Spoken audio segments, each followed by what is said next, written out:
Hey guys, welcome back to the channel. This is a story about what if reading Naruto is the father of demigods.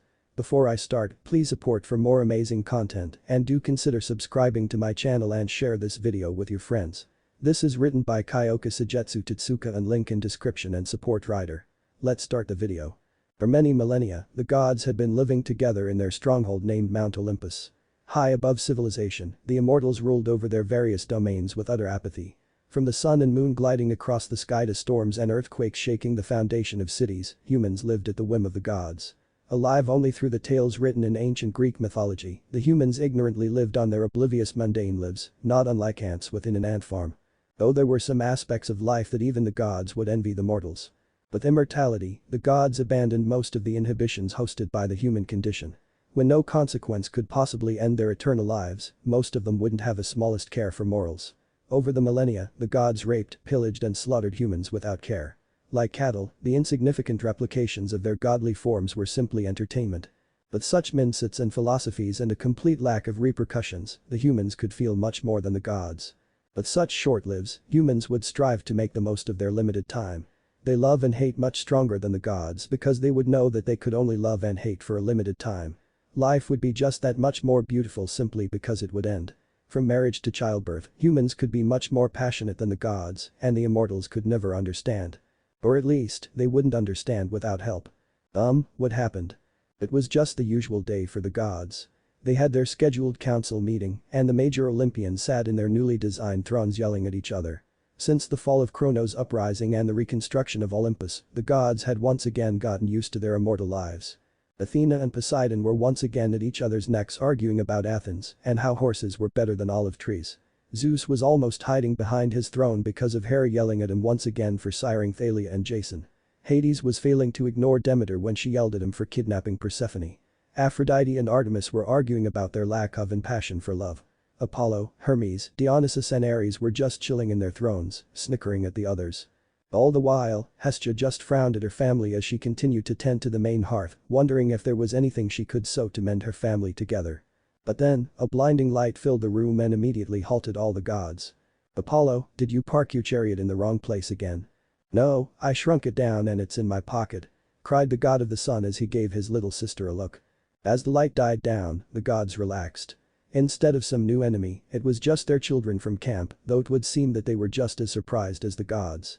The counselors from each of the original 12 cabins were present, even Thalia was present, along with the hunters of Artemis. There were also some other campers around, such as Lacey from the Aphrodite cabin. Soon, all the children were revealed and they all looked up at the gods confused. Why is everyone here, Lady Artemis? Asked Thalia, the hunters nodded along with her words. I'm not sure, replied the goddess.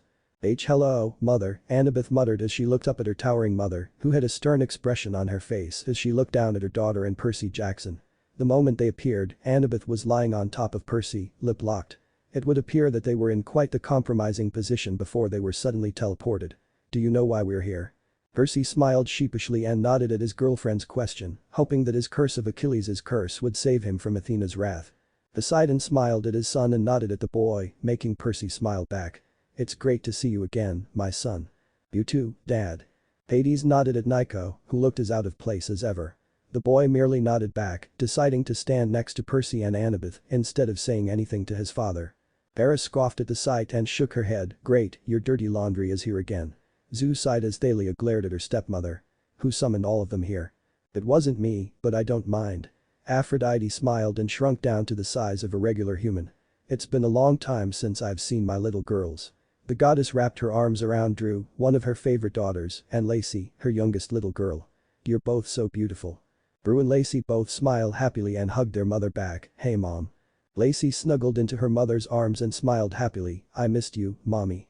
So, the goddess began, any new boys in your lives? Before Drew could go on about her harem of boys, Zeus cleared his throat. Aphrodite, please let us find out what is happening before you start your chat. That is a good idea, said Thalia, we were very close to finishing our current target. Yeah, our sparring sessions were getting good as well. Clarice grunted as she crossed her arms, making her dad smirk at his best girl. I still want to beat Travis into the ground for pranking Chris. That was Connor. Enough. Zeus sighed and shook his head, wondering how these heroes managed to defeat Kronos. Silence. Another bright light appeared over Zeus's head and an object fell onto his lap. What is this? Zeus frowned as he held up a book with a note attached to it. A book with some note. What does the note read? Asked Athena, curious. Here, you read it. Athena sighed and took the note from her father, opening it from its single fold. Olympians and heroes, we have summoned you all here today for a long-delayed lesson. We have seen the future and we find that it is of utmost importance that all of you learn how to bond properly between parent and child. The next crisis will require the combined effort of both gods and demigods, so we warn you to heed our advice. The book we have given you is a record of reality from a different dimension, a place where the bond between parent and child is truly cherished and nurtured, compromised and perfected. We know that you will learn well from this book. The Fates. This is ridiculous. Zeus frowned at once again the Fates trying to rule over him, this is a waste of time. No matter what your ego thinks, we must read this book. Hades ignored the glare his younger brother sent him and sighed, and it's only one book. Give it to Athena and it will be finished in a few minutes. Fine, Athena said with a sigh, a father's love. Hestia smiled, that's a decent title. Zeus conjured several couches and levaceates all around the council chamber for the demigods to use. Annabeth and Percy took one of the closest levaceates and sat together, though it was a little unnerving to have Athena glare at them. Thalia settled into a long couch with her hunters after she hugged Annabeth, with her couch right next to Annabeth's. It had been a long time since the two best friends had seen each other, and it was nice to just hold hands over the two couch handles. The daughters of Aphrodite took a levaceate to their own close to their mother's throne. All the others settled into their own seats and remained silent, not really sure how they should think of the Fates making them read together. Silence. I am going to start the first chapter. Athena cleared her throat before she started to read. He had never felt such power. It was overwhelming and beyond his wildest imagination. His body felt as if it had been turned to stone. He couldn't move a muscle as the calamity towered over him, its shadow covering most of the mountain range. It wasn't moving, but every subtle twitch of its body sent quakes along the ground and shook the foundations around him. Its mouth was closed, but a low rumble came out as its growl. Then there was its eye, its one lone eye. It was as red as blood with strange black rings and Tomo surrounding pupil, and it emanated power. Whoa, what is this, muttered Percy with a frown. He sighed and crossed his arms, this reminds me of Tiffin. It does, but even Tiffin doesn't have an eye like that. Zeus frowned. He didn't want to think that such a monster was what the Fates had warned them about. But despite all of this, he felt no fear. I assume this he is the main character of the book. Athena nodded at her daughter, yes. That seems to be the usual case. Perhaps it was because he had nothing to lose. Everyone else had perished.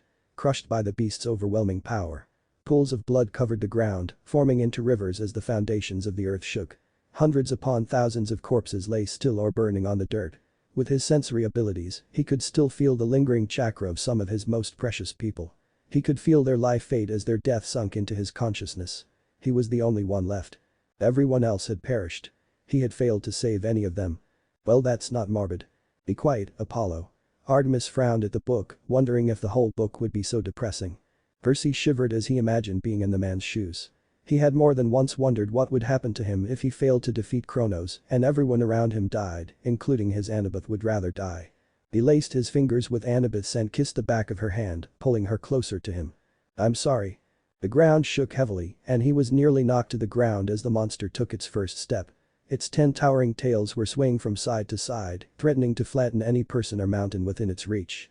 Its mouth slowly parted, revealing jagged and razor-sharp teeth covered in its slimy saliva. It looked hungry, not for food, but for death and destruction. It only wanted one thing. To destroy every living thing in the world and start anew. This thing looks even more disgusting than Tiffin, muttered Aphrodite as she shook her head. Ares grinned and started to sharpen his blade, I would like to have a crack at this thing. Hephaestus snorted and shook his head, you'd be destroyed in a second. Shut up, you cripple. Quiet down, both of you. Hera sighed at her 2 sons, both bitter disappointments. He stared up at the beast with his azure blue eyes connected to its lone powerful orb and wondered. Is this really the end? All this time I had thought that I could become powerful enough to save everyone. Even if I could defeat the Juubi now, what's the point? So I can be the king of the ashes. So this thing is called the Juubi, stated Athena before she continued. Suddenly, a deafening earth-shaking roar of devastation blasted from the beast's gaping mouth, sending gales of neck-breaking winds towards the corpse-covered land. It shredded the ground and tore away at the remaining earth. Then as it breathed back it, thousands of small red and blue orbs of chakra gathered around its mouth, slowly forming a gargantuan orb almost as big as its body. It was almost pitch black in color and was suffocating. That thing looks very deadly. Apollo shivered and shook his head. Why should I fight on? There is no point anymore. A shockwave that shaved off the top of the surrounding mountains pulsed from the monster as it fired its attack directly at the lone survivor. The ground was split open by the sheer power of the speed it was traveling and soon towered over the man. Maybe I should just die. The blinding light covered the entire mountain range and all was silent. A pair of azure blue eyes snapped open and a man burst from his bed.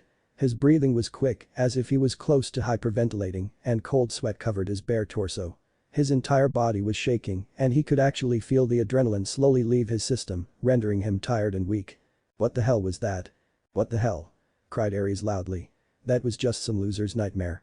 I guess so, but that was a rather graphic dream, muttered Athena. He slowly calmed from his nightmare and combed his fingers through his blonde hair, making it even more spiky than usual. He felt that his scalp was moist from sweat, making him shake his head and sigh. He had never experienced such a vivid and horrific dream. In all honesty, he was surprised his brain could even conjure up such imagery. Exactly. A normal modern human shouldn't have dreams like that, said Athena again. It's all those weird video games they play, I swear. Demeter hated to see so many children play those bad games instead of eating cereal. Putting on his glasses before looking over at his clock, he saw that it was still early, only 5 a.m. making him sigh again.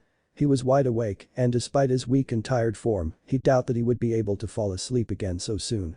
He simply pushed his pillow upright and leaned back against the headboard of his large bed, letting the silence and peaceful darkness relax him. As usual, his grey curtains were parted and the moonlight seeped in, casting a serene white light in his bedroom. Seeing the familiar placing made him relax more and he calmly closed his eyes to rest. That's it, no more crazy hero movies before bed with the girls. So this guy should be the father mentioned in the title of the book. Annabeth rubbed her chin in though and crossed her arms, and we can assume that he has more than one daughter since he said girls. Aphrodite smiled, that's nice. It's always cute to see loving fathers with their little girls. After a few more minutes, he decided to just start his day. No longer with shaky feet, he stepped onto the cold but cozy hardwood flooring and heading towards the master bathroom. He jumped into the shower and turned the water to higher heat than usual. He could feel his exhaustion leave him as his skin tingled and eyes clear. He spent much more time standing under the shower than usual, trying to rid himself of the worst nightmare of his life or what he could remember of his life. So he has some kind of amnesia? Wondered Annabeth. In his memory, he had only lived 12 years.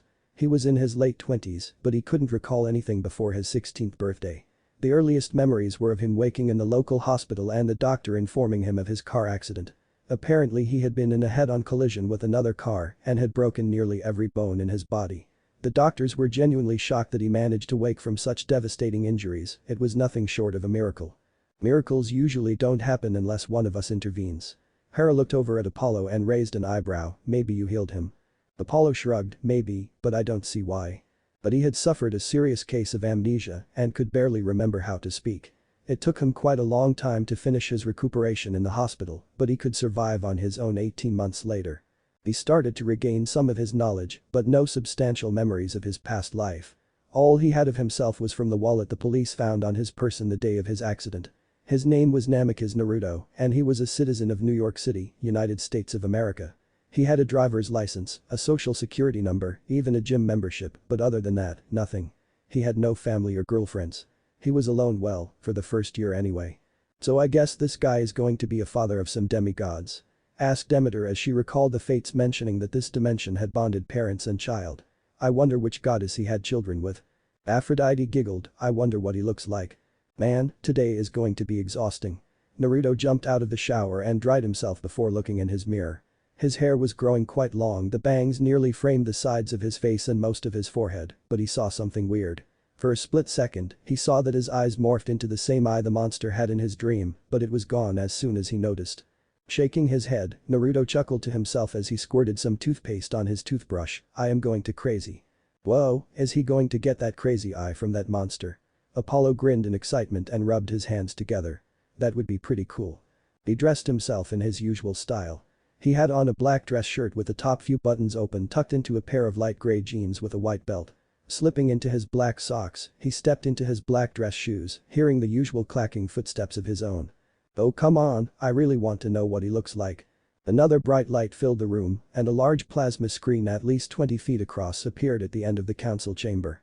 It was lit up with an image of a young man with sun-kissed blonde spiky hair that framed his angular face.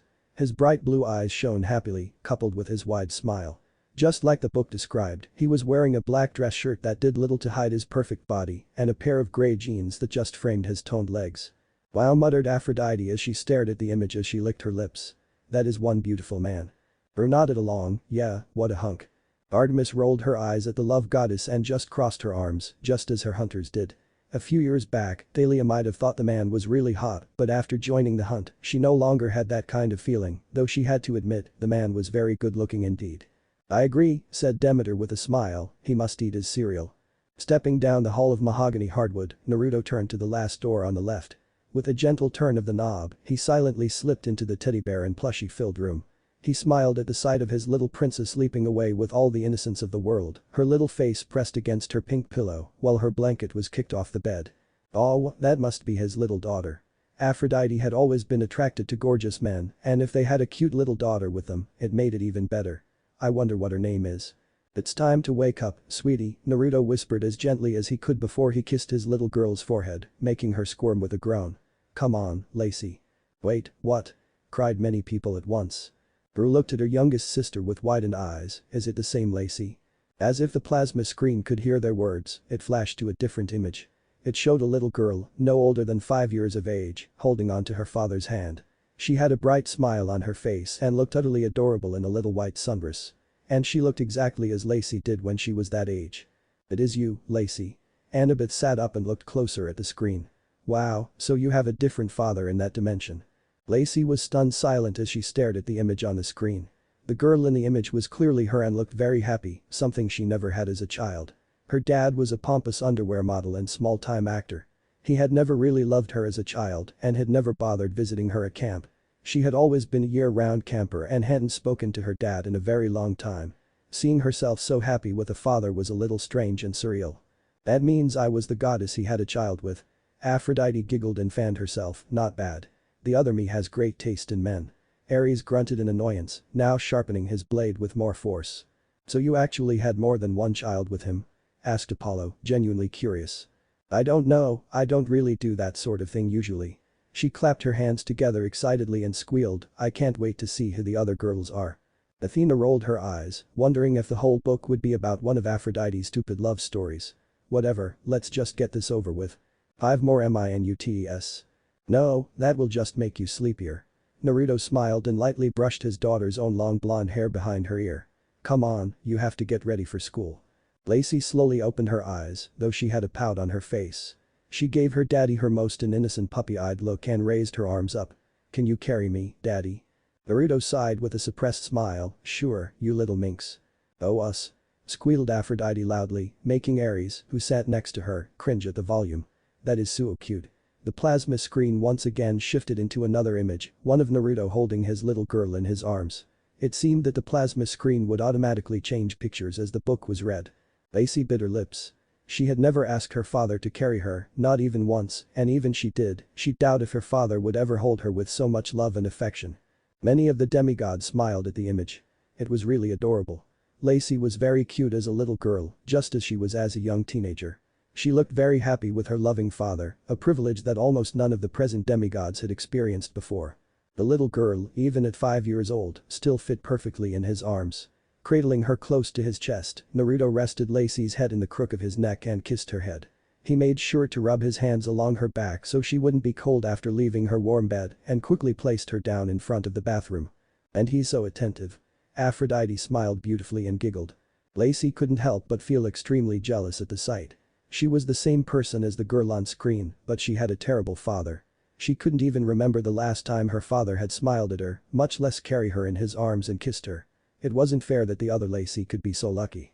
Aphrodite suddenly appeared next to her daughters on their levasseur and pulled them into her arms. She giggled and kissed each of them on their forehead and held them close. You are all so cute when you're so little. Rue smirked, like mother like daughter. Lacey couldn't help but smile as well.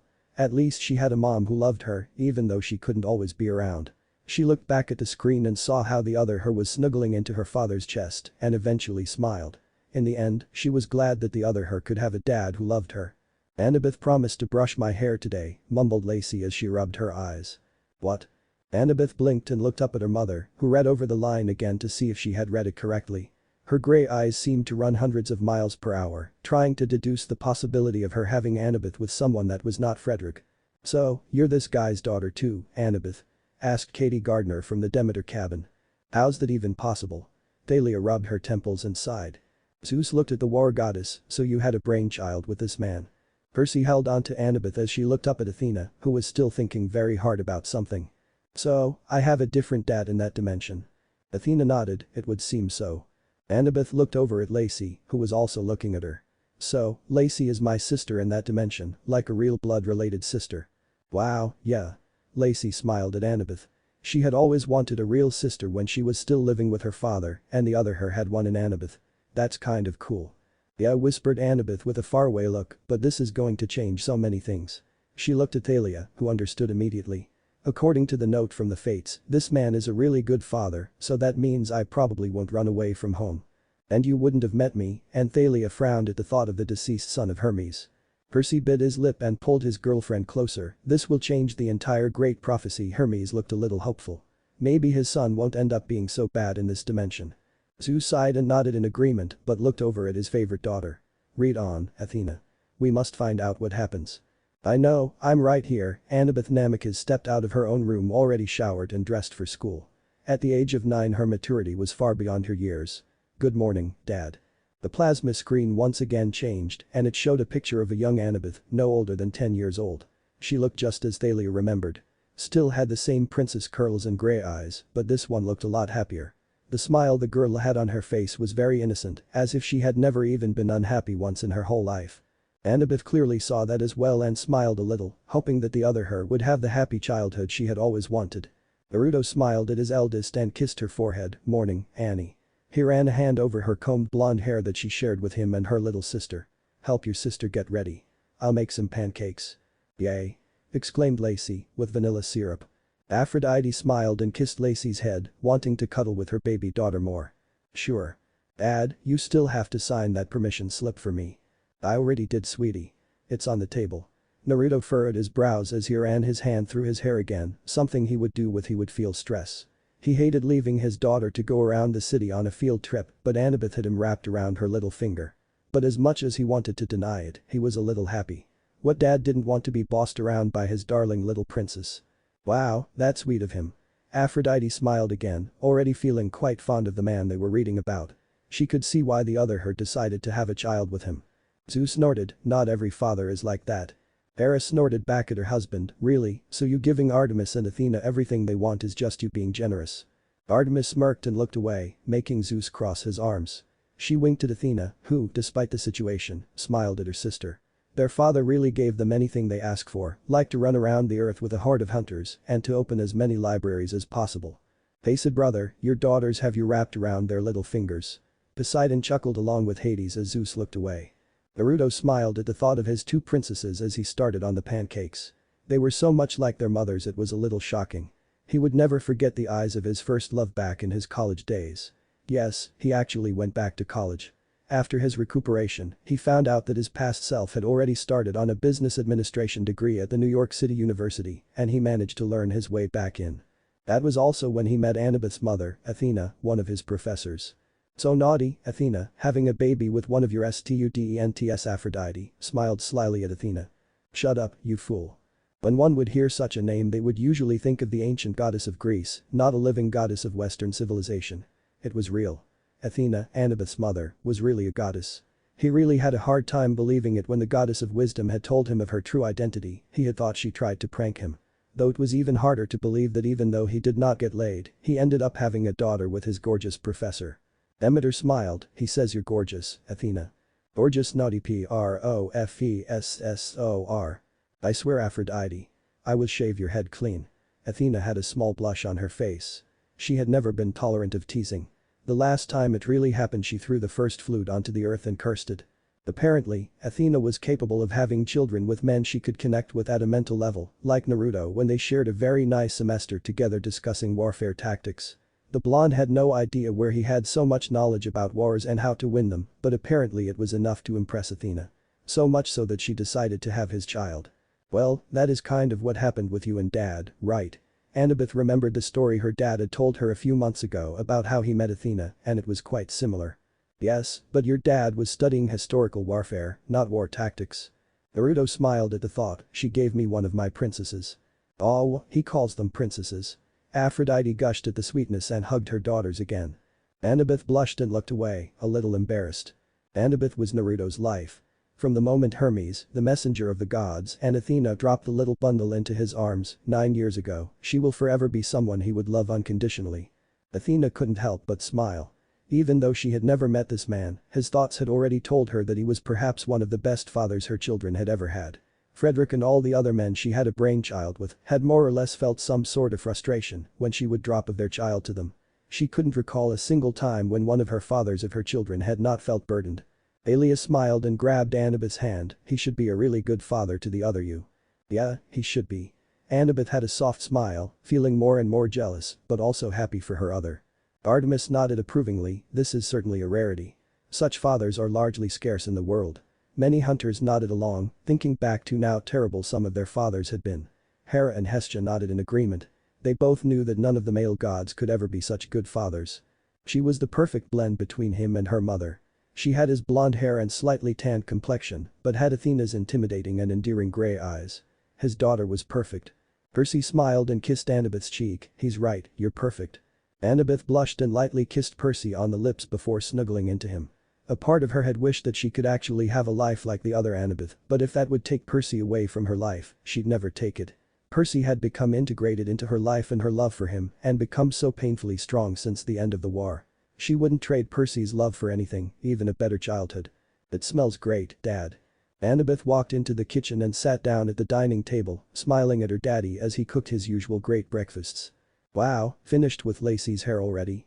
From what Naruto knew about his youngest princess, it surprised him that Annabeth managed to satisfy Lacey's standards for her hair in such a short time.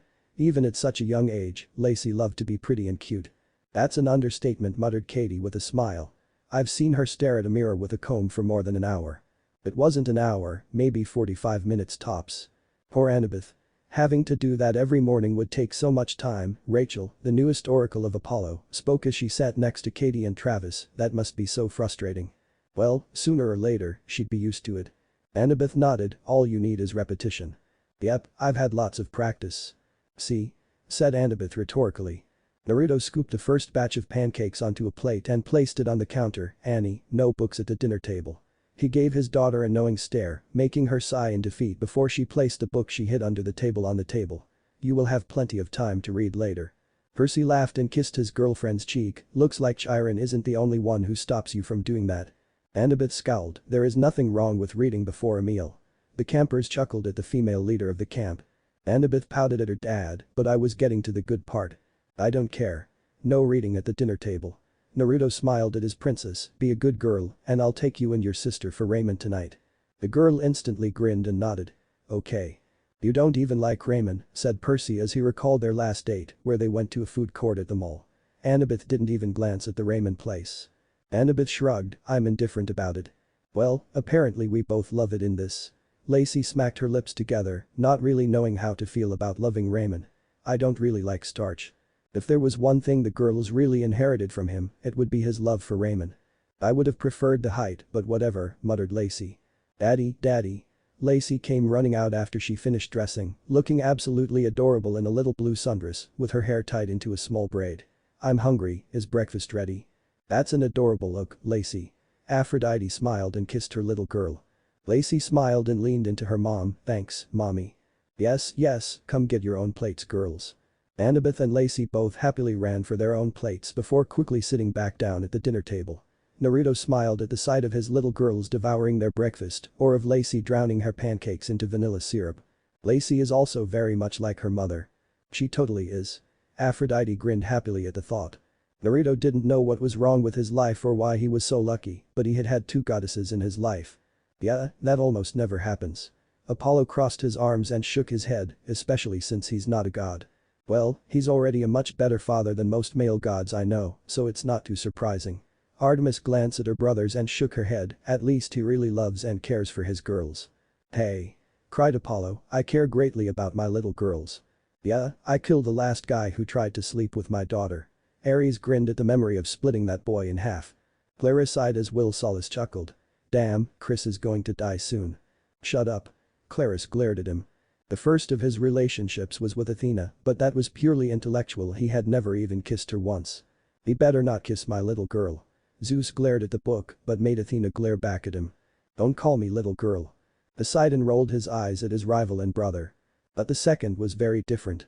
While Athena was confident, smart, and gave off an aura of authority, the second goddess in his life was playful, seductive, and extremely stunning. That basically sums it up for Aphrodite, muttered Demeter. She had met Naruto when she visited his work suite on America, a candy store he opened after he finished school. It was just a small store located at the end of Grand Central Station, but one day this extremely beautiful woman walked in. "Hey, that's the place my mom worked at a few years ago," exclaimed Percy with a smile. "That's awesome." Maybe you and Annabeth might have met each other much earlier on," suggested Thalia with interest. Annabeth smiled, "I do hope so." "Be quiet, girls, it's getting to the good part." Aphrodite glared at the young ladies and shook her head. "Read on, Athena." Athena rolled her eyes at her. She was stunning. Naruto froze the moment he laid eyes on her. She was the definition of beauty. She was the most beautiful woman he had ever seen, and that included Athena. She had long red hair that reached her lower back and the face of an angel, and her eyes was a shade of purple that made his heart flutter. He could still remember how excited she was when she practically skipped into his store, leering at all the candy like a predator. "Oh, he likes red hair." Aphrodite looked at the plasma screen and saw an image of Naruto's interpretation of perfect beauty and smiled happily. "That's a great look. Naruto certainly has great taste." "Yeah, I love how the long hair just flows down." Drew smiled and nodded at the look. Her mother was gorgeous. It was only a few minutes after she walked in that she told him her name. Aphrodite. Normally when a person would meet a woman named Aphrodite, they would think of her as joking or something, but after having a brainchild with Athena, Naruto grew suspicious. He asked her right away. "Are you a goddess?" "Well, let's just say they got along very well very quickly." "Oh la la." Artemis sighed and shook her head, "No wonder you go through so many lovers so quickly. Like you would ever understand, you virgin." Aphrodite huffed and glared at her greatest rival. "Proud of it." Athena sighed, "Come on, just like me read." He showed her all the candy in his shop and they chatted the day away. Long story short, Lacey arrived a short few months after. "Slow down, Lacey. The pancakes are not going anywhere." "Lacey have her daddy?" A big smiled and nodded. "It's just so good." Naruto sighed as he sipped on his cup of coffee, wondering if he would ever see the mothers of his children again. He had never seen either of them again after they dropped off their respective daughter to him. Athena gave him a sweet smile and a hug before she just vanished. Aphrodite's parting gift was much more intimate and steamy, but she had not shown herself to him afterwards. They both just vanished from his life, never appearing to him again. To be perfectly honest to himself, he felt a little depressed. Athena bit her lips and felt a little guilty. Not only did she just disappear from his life forever, she left him with a constant reminder of her. She knew that Naruto loved Annabeth, but on principle, she was still in the wrong. "You really broke his heart, Mom." Drew smiled at her mother, who just bit her lips and gave a forced smile. "That's not a good thing, Drew." Annabeth glared at the daughter of Aphrodite and shook her head. "He is a human being, and it's just not right to play him like that." Lacey absent-mindedly nodded, making Aphrodite feel even more guilty. Usually the love goddess would really care, but seeing how sweet and attentive Naruto was being compared to the other pretty men she had children with, she felt a little bad. "Maybe I should find a girlfriend."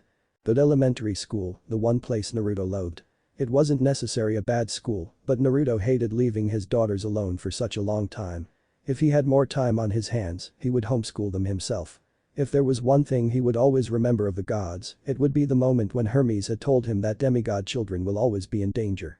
As they grow and as their powers develop, they will emanate a scent that will attract all kinds of monsters around the world. "You tell the dads about the monsters when you drop us off, Mom." Annabeth looked up at her mother and Hermes, wondering if it were true. "Always. We need to make sure that they know what would be coming for them." Annabeth frowned. Her dad had always known about the monsters and still didn't believe her sometimes. Naruto was 10 times better than her dad in this world. He didn't value his work over her and truly smothered her with affection. Just like every little girl, she wanted to be coddled by her dad, but she never got that when she was a child. That is the main reason Naruto hated leaving his princesses alone. "He really cares a lot," said Hestia with a smile. "That's really sweet. Did you bring your lunch?" "Yes." "What about your extra juice box?" "Yes." "Do you remember what I told you? Never leave the group. Always follow your teacher on your field trip." "Yes." "Remember to wash your hands when you have the chance. Those museums are very dirty." "Yes." "Remember to not read your books when walking around." "Yes." Remember? Dad? Cried Annabeth with a slightly red face as she glared up at her daddy. I remember everything, stop reminding me. Oh, that's adorable. Aphrodite squealed again. She couldn't recall another one of her lovers who cared so much for her children. Percy chuckled, now you know how I feel when my mom drops me off at school. Annabeth smiled and nodded, it's not so bad. It feels pretty good, really. Percy just smiled and pulled her closer. She felt a little embarrassed at her dad's constant overprotective nature, especially when they were all walking up to the school and there were many other kids with their parents around them. She could hear some of the other kids' moms smiling over at them, whispering how sweet and loving her father was. I'll be very careful. Lacey, who was holding onto her daddy's hand as they walked, giggled. Annabeth looks funny. Teasing the older sister, wonderful. Demeter and Hera just smiled at Hestia, who smiled back. Annabeth held onto the straps of her backpack and tilted her face up, looking high and mighty. I'm almost 10 years old, Dad, you don't have to be so protective. Annabeth shook her head, you really don't know how lucky you are. I would love to have a dad who cares so much. Naruto smiled at his princess trying to act grown up and how she looked shockingly like her mother. No matter how old you are, you will always be my cute little princess. He kissed her lovingly on the forehead before he messed with her hair. Now be careful and be sure to be here when I pick you up later. Annabeth smiled again, but felt her heart stricken. The other Annabeth had everything she wanted as a child, which wasn't all that much. She had a nice home and a very loving family. She could still remember how she wanted her dad to tell her that he loved her when she was a little girl, but he never did. Aelia smiled with a sigh as she held onto her best friend's hand, knowing perfectly that the Annabeth she knew would be envious. The daughter of Zeus knew perfectly how Frederick wasn't the best father and his wife made Annabeth's life miserable. Thalia was glad that the other Annabeth could enjoy such a childhood. Aphrodite smiled dreamily, he is such a cute father. Athena nodded with her own smile, that is really sweet. Annabeth was blushing from embarrassment but smiled back nonetheless. Okay Dad, see you later. Oh, she's blushing. Aphrodite was really starting to love this book. The father watched his eldest walk into the building before he continued to his way to the kindergarten section of the school. He smiled at some of the other parents as he walked past them, most of which were women. It was a little disconcerting for him to receive strange leers and lustful glances from the other parents, especially since their children were right next to them. Even Lacey seemed to sense something and pulled him along faster. She didn't like the looks those women were giving her daddy. Aphrodite giggled and kissed Lacey's head, protective of your daddy, huh? Lacey blushed, but smiled. I guess I would be, yeah. Annabeth nodded. She wouldn't want the other her to have a stepmother. She may be a little biased, but she hated most stepmothers, especially her own and Hera. Okay princess. Remember to listen to your teacher. Naruto leaned down to kiss her little princess on the cheek, smiling as she giggled. I'll come pick you up in the afternoon. I know, bye-bye daddy. Lacey hugged her dad around his legs and grinned up at him. I love you. Aphrodite squealed again, so cute. Lacey sighed happily. She could never say that to her father and probably doesn't even feel that way. Naruto smiled and kissed her forehead, I love you too, sweetie. He smiled as he watched his little girl skip into her classroom, happy to see all her friends again. Lacey could only imagine what it would be like to have a dad genuinely tell her that he loved her. He was about to leave for work, but someone stopped him. Mr. Namikaze. He turned around and was surprised to see Lacey's teacher walking towards him. It was a pretty sight. Ms. Turner was beautiful. She was a young teacher, probably one who just finished her education degree and wanted to try teaching kindergarten. She had long brown hair that reached her lower back and was very pretty. Nowhere near Athena or Aphrodite standards, but as far as normal humans go, she was gorgeous. Wow, she is pretty hot, said Apollo with a grin. No, she's not, muttered Aphrodite, already feeling a little possessive of the man. And she's leering at him like a piece of meat. The image on the plasma screen showed the young teacher smiling at Naruto, who was clearly infatuated. Good morning Ms. Turner. Naruto smiled and met her halfway. What can I do for you? Please, just call me Katie. The teacher smiled with her green eyes sparkling. We had another meeting last night and decided that we need some volunteers to help with day-to-day operations, so I was wondering if you would have some spare time sometimes. Apollo grinned, that's a real naughty teacher. She wants the D. Hermes fist pounded his older brother with a grin. Ares chuckled and nodded along, ram her good. 3 pale arrows narrowly missed each of the male gods' heads as Artemis glared at them. One more word and I will actually shoot the 3 of you. Needless to say, the 3 brothers clamped their mouths shut immediately. An angry Artemis would be a scary Artemis. Naruto actually felt happy at the news. I would love to help out.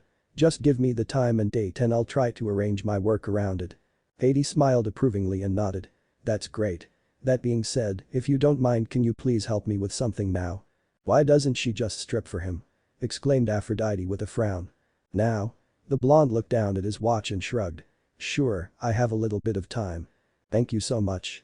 Katie reached for his hand and started to lead him into the school. I am supposed to bring these boxes of worksheets and coloring books to the classroom, but they are really heavy and I can't lift them. Well, I'm happy to help, said Naruto, wondering if she would let go of his hand anytime soon, not that he minded having a pretty girl holding his hand. Artemis eyed, of course. Hera nodded, it takes a willing man for a seduction to work, which is why seductions always work. She frowned at her husband and at his weak mind when it comes to women. Pathetic. Zeus cleared his throat and looked away. They walked through the hallways of the school, which were mostly scarce of people, since class had most likely started already. Katie was still holding on to Naruto's hand as she led him towards the back of the school, where most of the files and papers were in storage. They turned the last corner and was met with a double door, which Ms. Turner unlocked swiftly. Dust these boxes in here.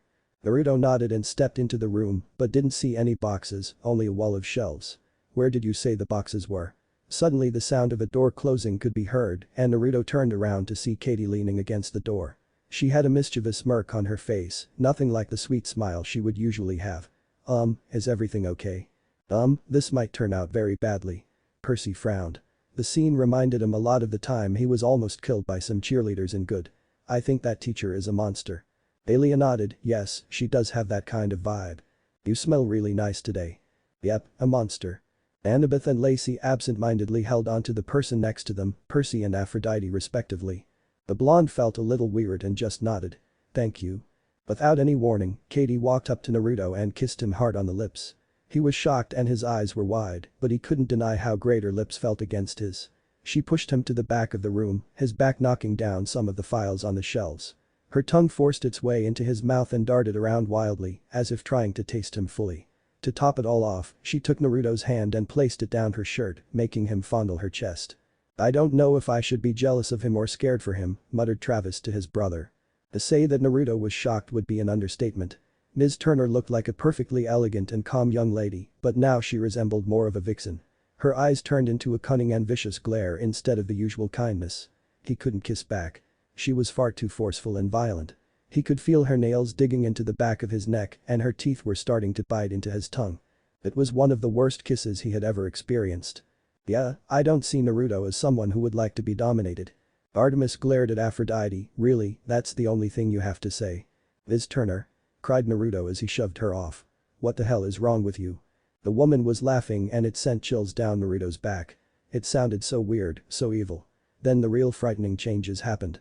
Her healthy tan skin started to morph into gray and crusty layers, her brown hair turned white and became wild, and her eyes turned black. One of her legs started to shake and quiver, and soon Naruto noticed that it had been replaced by a wooden peg. Then there were her fangs, they were like those of a vampire. That's an impausai. Cried Annabeth worriedly. Yeah, that's pretty much what happened to me a few years back. Percy frowned at the memory and shook his head. Naruto stared on in horror as he backed into the shelves. What the hell are you? Her voice came out as raspy and manic. I'm Villy, an impausai. The what? Demanded Naruto loudly. Villy moaned as she smirked, revealing her black teeth and elongated fangs. You smell so good today. She reached up to her chest and fondled her now crusty breasts in ecstasy. I thought it was only your daughters who I wanted to feed on, but I was wrong. You smell so much better. Hearing the monster mention his daughters knocked Naruto back to reality. You stay away from my daughters, he said lowly, his anger palpable. Lacey and Annabeth smiled. Neither of them could even imagine their fathers doing that. Sure, Frederick had killed some monsters before with his plane, but he wouldn't ever do it face to face. It was even worse with Lacey. She could see her father just running away and abandon her if a monster were to confront them. Ha. Villy clutched her stomach as she laughed crazily. You will be the main course today, and little Lacey will make the perfect dessert. Naruto gripped his fists until his knuckles were white, glaring at the monster. Die. The impausai launched itself towards Naruto, its long nails threatening to run through Naruto to keep him still. Her mouth was salivating as her eyes gleamed with hunger. Okay, he's dead. Dionysus sighed as he continued to flip through his magazine. Can we leave now? Athena glared at him harshly. Be quiet, you damn drunk. Yeah, shut the hell up, you worthless piece of shy. Aphrodite, watch your language. The love goddess sighed as she looked over at Hestia, knowing full well that she couldn't fight with another in her presence. Oh well, she'd send Ares on him later. Now any normal father would probably piss their pants as the monster charged at them, but Naruto was not exactly normal. Quickly reacting, Naruto reached back to one of the shelves and used the top shelf to direct himself as he jumped up. Almost reaching the full height of the room at 9 feet, Naruto looked down at the monster, which was shocked at his actions, and kicked her as hard as he could in the face. The force of his kick forced the Impausai to stagger back to the edge of the room, slightly disorientated. "Whoa!" exclaimed Apollo with a grin. "This guy's got skills. I'm going to kill you, monster." If there was one thing Naruto knew that he excelled at, it would be fighting. Aries smirked and sat up, paying attention.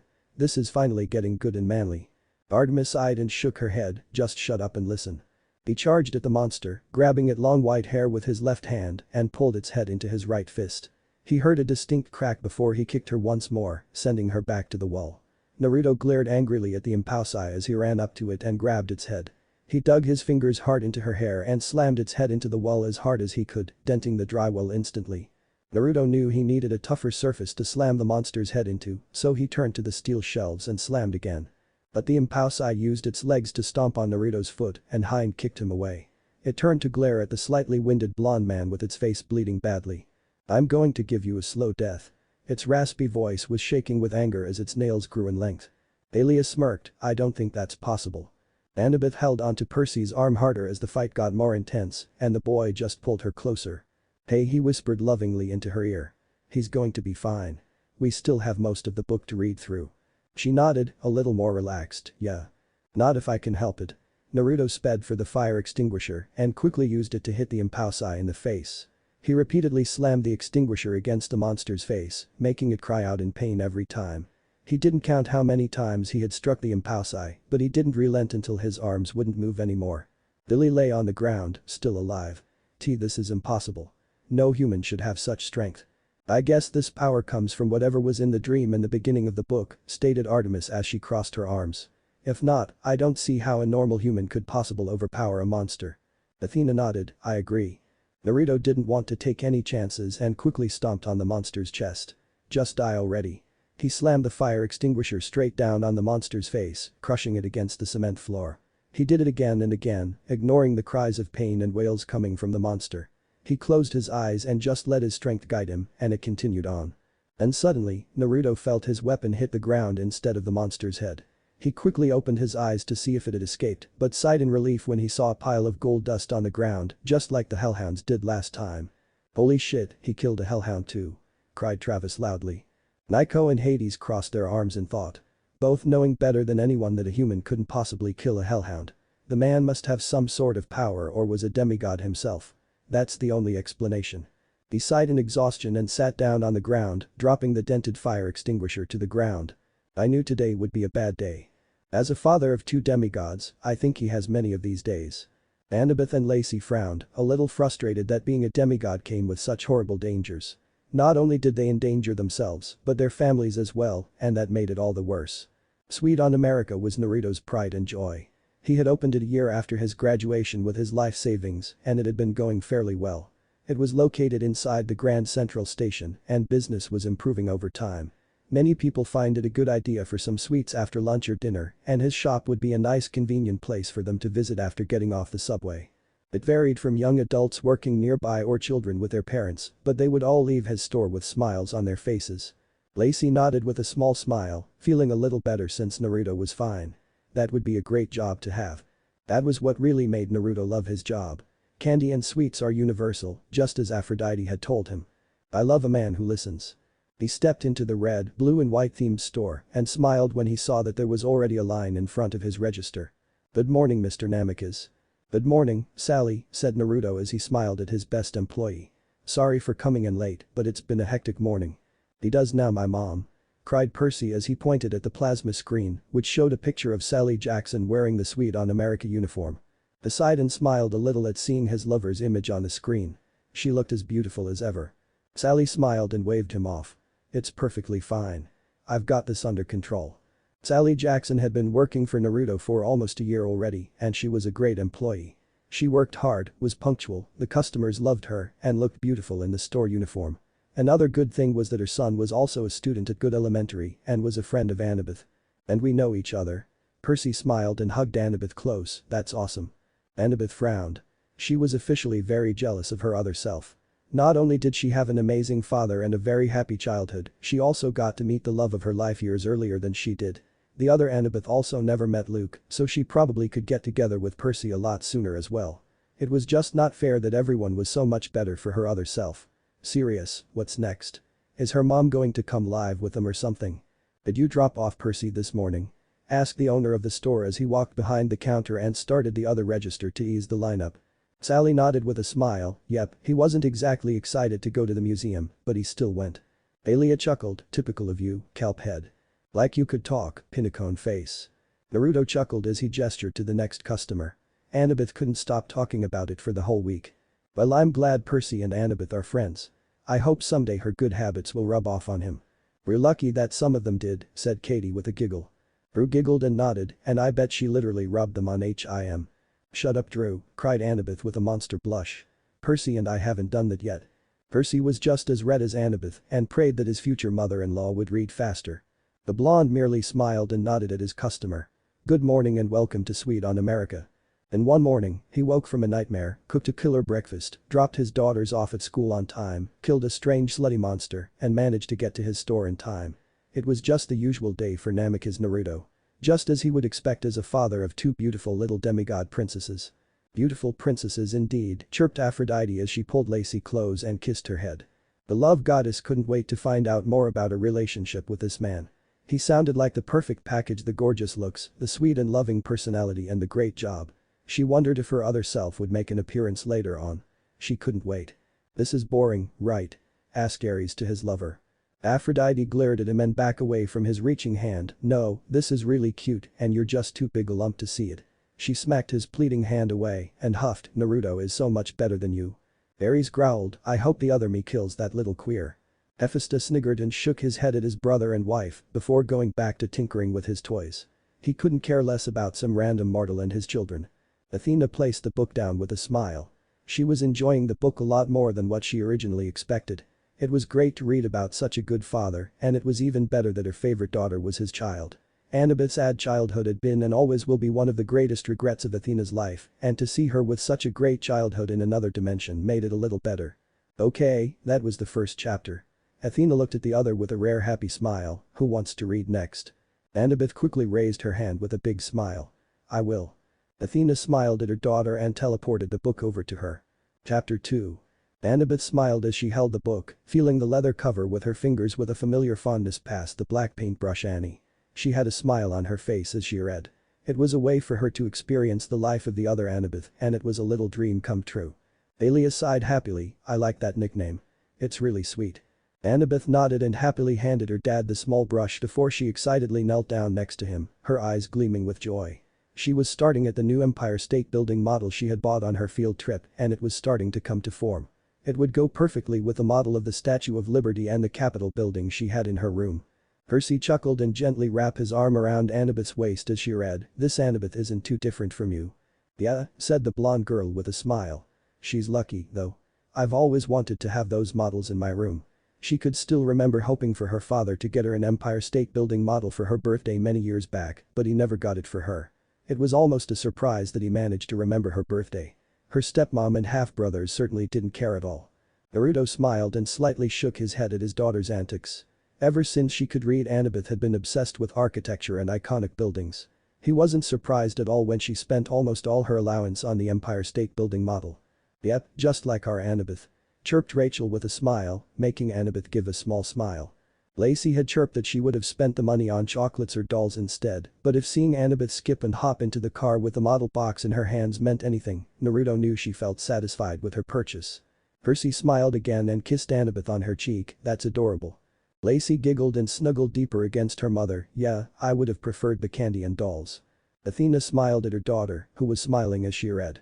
The goddess knew better than everyone when it came to her little girl's childhood. She was the one who watched over her as little Annabeth ran away from home and guided her to her friends. She was the one who soothed her dreams and guided her thoughts. Athena knew Annabeth had always wanted a complete family and the love of her father, and even if she couldn't have all that in this world, reading about her counterpart offered a small but definite solace. As small as it was, Athena was still happy for her favorite daughter. I think this part is beige. The eldest Namikaze's daughter nodded with a smile and opened the beige paint. Yep, it's the most prominent color. Yep, mostly beige, muttered Annabeth as she read.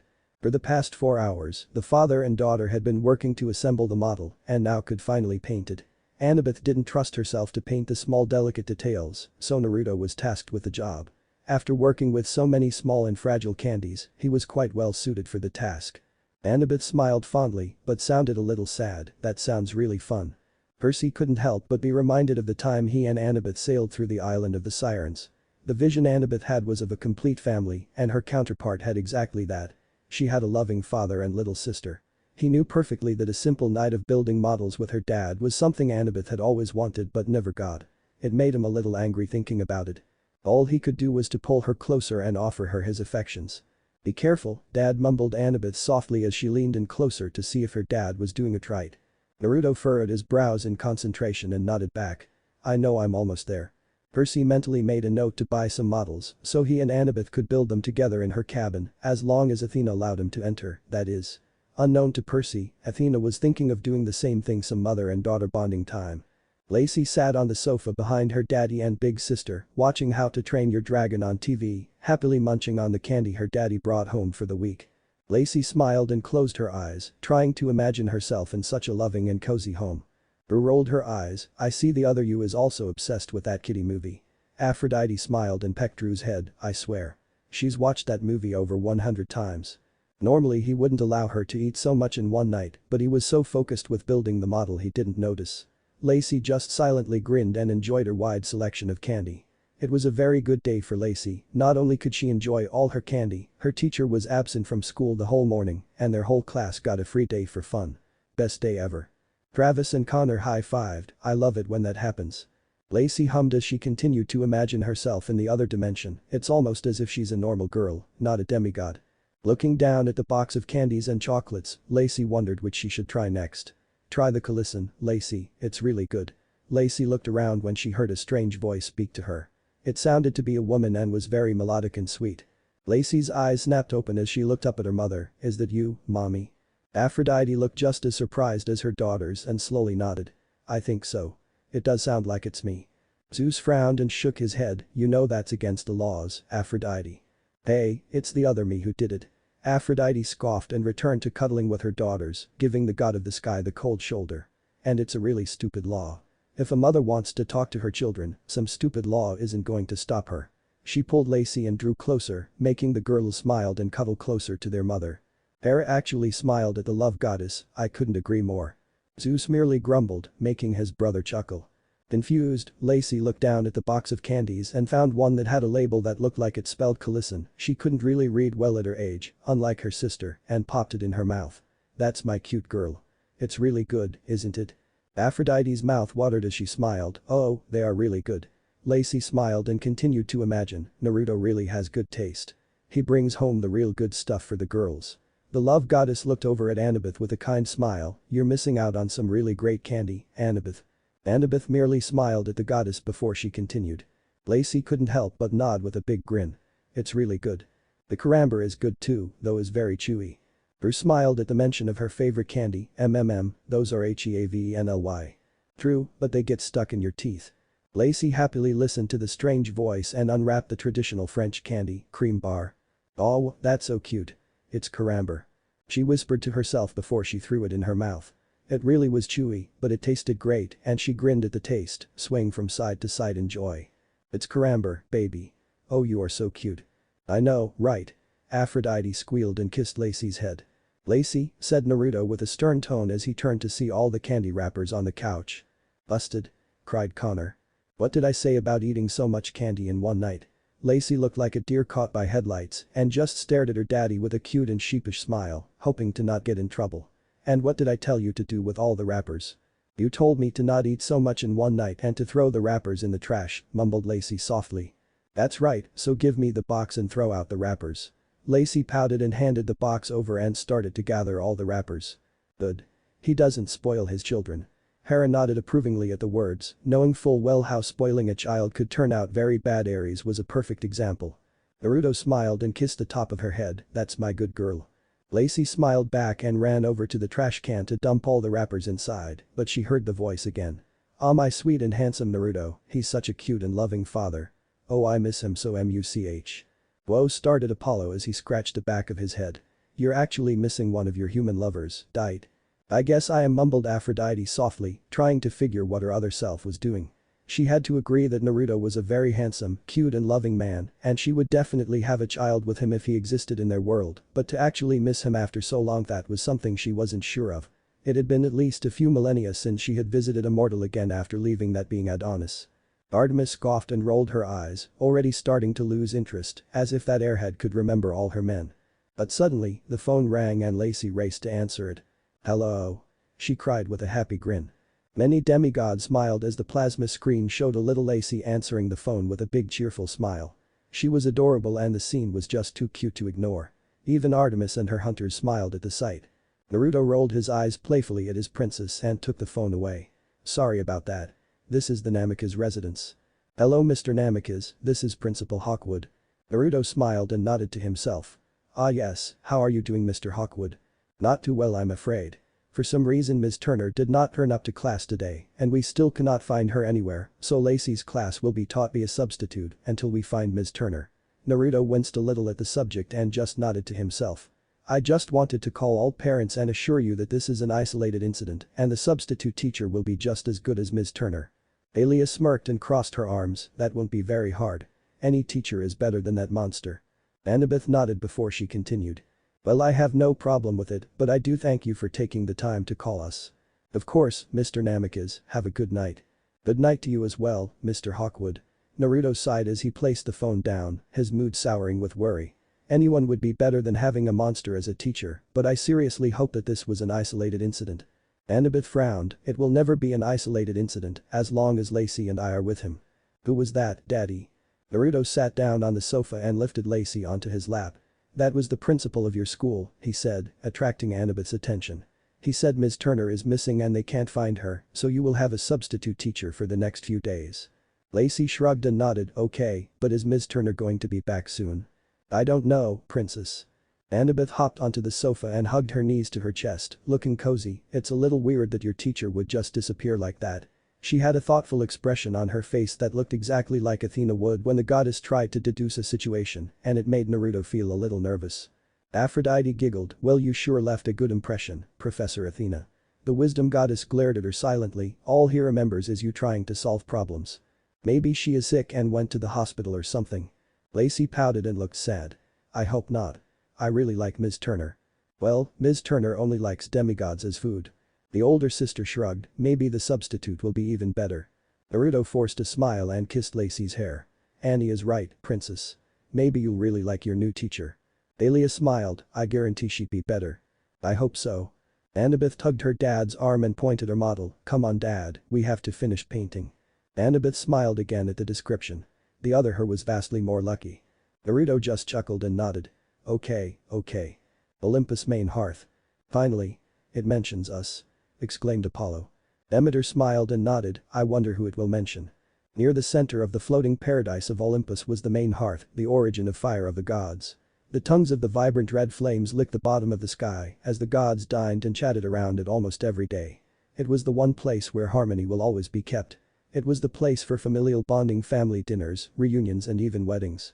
The goddess of the hearth, Lady Hestia, would almost always be seen tending its flames, and many of the Olympians would sit along the warm glow and chat with the sweet and friendly goddess.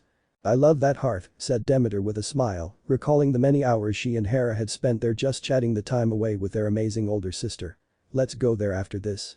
Hera smiled and nodded, "That sounds great." It had been a while since she had a nice conversation with her favorite sister, and she was starting to miss it. Hestia nodded happily, "Sure, I'll prepare some hot tea for us." She smiled over at the younger goddesses, "Would any of you like to join us?" Artemis smiled at her favorite aunt and nodded, "I would love to, Aunt Hestia." "I as well," replied Athena with a smile. She would like to ask her aunt about having a family later, privately. Aphrodite grinned and nodded, "You know I'm always down for a girls' night." "Oh, so we can't come?" whined Apollo with Hermes. Hestia giggled, "You boys can come tomorrow." Hestia whined at pouting Aphrodite as she sat on one of the many silver kneeling mats around the hearth. "What should I do?" Artemis eyed, "You're once again bothering Aunt Hestia with your annoying problems." "There is nothing wrong with consulting with a friend." Hestia smiled and nodded at the love goddess. The goddess of the hearth, with her curly black hair tucked into a simple brown scarf wrapped around her head, looked over at the most beautiful woman in the heavens, with her warm and comforting red eyes. She had a slightly sheepish smile on her pretty face and lightly shrugged, "I'm sorry, but I honestly don't know." Another goddess sitting on the other side of Hestia's sighed in exasperation. "Don't come bother Aunt Hestia with all your weird problems, Aphrodite." The goddess lightly glared over at the goddess of love with her silvery eyes as she warmed her hands near the hearth. "Unlike you, we don't have the time for dealing with mortal men." "Yeah, exactly." Artemis shook her head with a sigh. Her aunt was a virgin goddess, so what would she know about problem with men? "Have some sympathy, Artemis." Aphrodite pouted as she rested head on her hands. "This is really bothering me." The beautiful blonde goddess sat across from the other three and rubbed her temples. "What are you droning on about again?" Demeter grinned at the image on the screen. "It's me." Artemis sighed and decided to answer, "Well, Aunt Demeter, Aphrodite apparently really misses this mortal she had a relationship with a few years ago and wants to go visit him. But she can't come up with a good enough explanation that will make him understand why she left him all alone with their daughter." "Hold it." Ares exclaimed as he looked over at his lover, "You mean you want to go visit this little human?" Aphrodite remained silent as she thought over the situation herself. "Don't tell me this is going to be like Adonis all over again." Hades frowned at the mention of the one man his wife had cheated on him with. If he had his way, that puny human would be having the most painful afterlife in the field of punishment. "I hope the other me kills that little sucker." "Shut up, Ares." Suddenly cried Aphrodite, her power flaring heavily, making the god of war recoil in shock. "You're so damn annoying. Just zip your lip before I do it for you." Ares reluctantly sat back down, his eyes dangerously melting through his sunglasses. The entire chamber was silent. Lacey and Drew stared at their mother in shock and rubbed her hands to calm her down. No one had really seen her so angry before, especially towards Ares, so they were all a little shocked. The power Aphrodite unleashed was very powerful, perhaps just as powerful as Demeter, Hestia or Hera. "Go on, sweetie, read." Annabeth didn't need to be told twice. Demeter sighed again. "Which mortal are you talking about? I can't even keep track of all your men." "His name is Naruto Namikaze," muttered Aphrodite as she poked the flames with a small stick. "He owns a cute little candy store in New York and is just the sweetest and cutest father, ever," she said, finishing on a high note. Lacey nodded. Her other's dad was really sweet. The name of the man seemed to attract the attention of the final goddess of the group, who sat next to Demeter looking a little bored. Her beautiful face suddenly took on a calculative expression as she narrowed her intimidating gray eyes at Aphrodite. Demeter smirked at her niece. "Oh, feeling a little jealous, Athena?" "Hardly." "Oh." exclaimed Demeter with a look of enlightenment. "Isn't that the mortal who Athena had a child with first and then you came along and seduced him?" Aphrodite smiled and nodded. "Yep, that's him.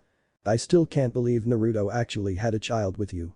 Athena stared into the hearth and ignored the looks the other goddesses gave her. "He was a talented and intelligent man with a great mind for warfare, not just some pretty man who you can play around with." "That sounds like jealousy to me," teased Aphrodite, feeling better now that her stupid lover had stopped talking.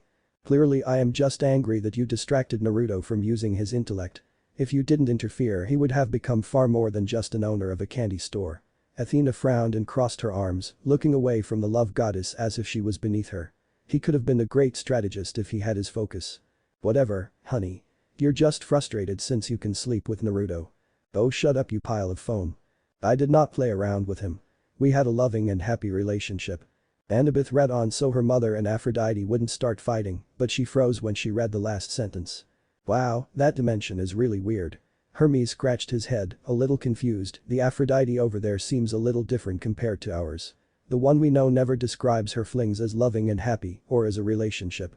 "Yeah, I don't like it," grumbled Ares under his breath, shivering at the glare his lover sent him. The love goddess gave Athena a peeved look and just huffed. "Just because you decided to have a brainchild with Naruto doesn't mean he doesn't like sex." Artemis looked increasingly annoyed as Hestia felt a little out of place. "You should have seen how he was in bed, Athena. You really missed out on something good." Aphrodite crossed her arms and smirked. "Damn. He's gorgeous, sweet, loving, cute, an amazing father to two demigoddesses, owns a candy store, and he's great in the bedroom." She grinned and nodded. "He sure is the perfect package." Ares frowned again, this time along with Hephaestus. "I can totally see why my other would like him so much." Athena scoffed, "Disgusting." Regardless of how sweet Lacey thought this story was, she agreed. She really didn't want to listen to her mother saying how good her father was in bed. It felt very weird and awkward. "Enough." Athena glared at Aphrodite, making the latter flinch. Artemis shook her head and sighed. "Can the two of you not argue over some boy?" I know, right? Exclaimed Artemis, agreeing with her counterpart. He is not just some boy. Cried Aphrodite as Athena carelessly nodded along. Wow, the two of you agreed on something, muttered Hera. You may think that all men are evil creatures that only hurt and demean women, but Naruto is not like that at all. She turned back to the flames and started poking it again. You should see how sweet and loving he is to my cute little Lacey. So adorable. Cooed Aphrodite sternly. He's already better than all the fathers of my children in this dimension. Athena sighed and nodded along. Unfortunately, it's the same for me. Annabeth frowned and nodded before she continued. Okay then, let us see. Athena looked over at Demeter. I beg your pardon, Aunt Demeter. Demeter pointed to the hearth as she looked at Aphrodite. Just show us how sweet and caring you think he is. Aelia grinned and rubbed her hands in anticipation. This is going to be good. Annabeth smiled at her best friend and nodded. I agree. Okay. Aphrodite turned to Hestia and grinned. Sorry Hestia, but I'll just borrow your hearth for a few minutes. With a wave of her hands, the flames of the hearth flickered before forming into the live image of the scene inside Naruto Namikaze's home. Apollo sat up on his throne and grinned. Here we go. A little bit to the right. Annabeth sat on her bed as her dad placed the finished Empire State Building model on the shelf. She kept all her model right next to the Statue of Liberty. There. That's perfect. She grinned happily and clapped her hands together, marveling at how perfect her shelf now was. Thanks, Dad. The plasma screen showed the finished result of the other Annabeth shelf with Naruto standing next to it, and it made this Annabeth smile. It really did look perfect almost. It looked exactly as she would have made it herself from the Statue of Liberty to the Empire State Building, then to the Capitol Building. The other Annabeth was really exactly like her, except a lot happier at that age. Naruto smiled with a sigh, standing back up and rubbing the small of his back. You're welcome, sweetie. He sat down on the bed next to his little princess and stared at the shelf. Is it complete now, or do you need some more models? It still needs more, said Annabeth, making Thalia and Percy smile at her fondly. Oh, I still need the Parthenon in Nashville. The dad smiled at his daughter and ruffled her hair. The Parthenon, huh? Yes, that will complete the shelf. Demeter smiled. The olive really doesn't fall far from the tree. Athena smiled proudly at her daughter, making her smile. Annabeth grinned and nodded. Yep, it's an exact replica of the original Parthenon in Greece. Naruto smiled and nodded along. They had it in the museum today too, but I only had enough money today to buy one, so I got this one. Well, if you get 3 A's on this semester's report card, I'll go and buy you the model. Annabeth's eyes widened and gleamed, making Naruto chuckle. And you know what, if you get straight A's, that means 6 A's, I'll bring you to the Nashville Parthenon in person. That is certainly the best way to motivate Annabeth. Rachel grinned as she smiled over at her friend. She'd study till she drops if it means going to the Parthenon. Percy chuckled and nodded. Yes, she definitely will. Annabeth just playfully shoved her boyfriend and continued to read, now with a happy smile. Annabeth as stunned. Really? Naruto simply nodded. Really? Wow, thank you, Dad. Annabeth lunged at her dad and wrapped her arms around his neck, making him laugh and hug her back. I'm going to study really hard and make sure we're going to go Nashville. See, right in character. Exclaimed the Oracle. Annabeth's smile brightened. I've always wanted to go to Nashville. Aelia smirked. Take notes, Calphead. I think she's hinting a possible honeymoon destination. No, I'm not, Falls. Cried Annabeth as red as a tomato. Oh my gods, shut up. Aelia laughed as she pointed at Annabeth's and Percy's glowing faces, accompanied by the laughter of almost everyone in the room. It was hilarious to tease the best couple in camp. But seriously, everyone knew that they would eventually get married and will bet up going to Nashville for their honeymoon. Thus, Percy mentally took a note. The dad held his daughter closer as he placed her back down on the bed, slightly brushing her hair to the side before kissing her forehead. You are so much like your mother, it amazes me. Now that attracted Athena's undivided attention. Annabeth's eyes widened a little. She had never really heard her dad mention her mother before. You both have the same love for architecture and the same expression on your face when you're happy. Really? Whispered Annabeth. Hestia smiled and nodded. You really do. Annabeth smiled and nodded, a little happy because of it. Naruto nodded. Yeah, you have your mother's eyes. And every time you're really happy or excited, you get that little twinkle in your eyes, and your lips would just slowly twitch up. The dad chuckled and wrapped one arm around Annabeth's shoulders. And of course, when you're mad, both of you scare me to death, he finished with another chuckle. Wow, he really misses you, Athena. Demeter sighed as she looked at the new image on the plasma screen, one that showed Naruto's slightly depressed face as he spoke to his daughter. Just look at his face. He looks so sad and lonely. I bet he thinks of you all the time. Athena couldn't help but feel her cheek heat up at her aunt's words. I'm sure the other me made the right choice. She turned away from the others but couldn't help but look at the screen. Naruto really did look lonely and sad, and it was all her other's fault. It is better to leave him earlier on. Lingering around is just being more cruel. Annabeth bit her lip and nodded. As usual, her mother's logic was correct. As young as she was, Annabeth could hear the pride and the hint of sadness in her dad's voice. She turned to give her dad a kiss on his cheek and hugged him tightly around his neck. Naruto was a little surprised at the sudden hug, but gladly hugged his little girl back, feeling the love and warmth she gave him. Annabeth felt a lump in her throat and almost sobbed. "I love you, Dad. I love you too, Princess." Percy wrapped an arm around Annabeth's shoulder as her voice slightly broke. He wanted to show her that everything was perfectly fine. Many people sympathetically looked at their camp's female leader, but no one understood her more than Lacey. The younger girl knew exactly what Annabeth was feeling. She too would want to hear her father say those 3 words to her, but also like Annabeth, she knew it was not likely. After almost a full minute, Naruto pulled away and kissed Annabeth on her forehead. "Okay, it's time to go to bed, sweetie." His daughter smiled and nodded as he lifted the covers and tucked her in, kissing her again on the forehead. "And I mean sleep, not reading any books under the covers." Annabeth chuckled as she sniffed, her tears welling in her eyes. "I guess I'd do that there too." "You wouldn't be Annabeth if you didn't," said Thalia, reaching over to hold her best friend's hand. Annabeth rolled her eyes and smiled. "I know, Dad." Naruto nodded and smiled again. "Good night, Annie." "Good night." Dear, whispered Percy as he gently took the book from the love of his life. "I'll read it." Annabeth smiled softly and nodded, handing the book to her love and settled to resting her head on his shoulder. She just wanted to enjoy the story, a story where she had a real father who loved her beyond words.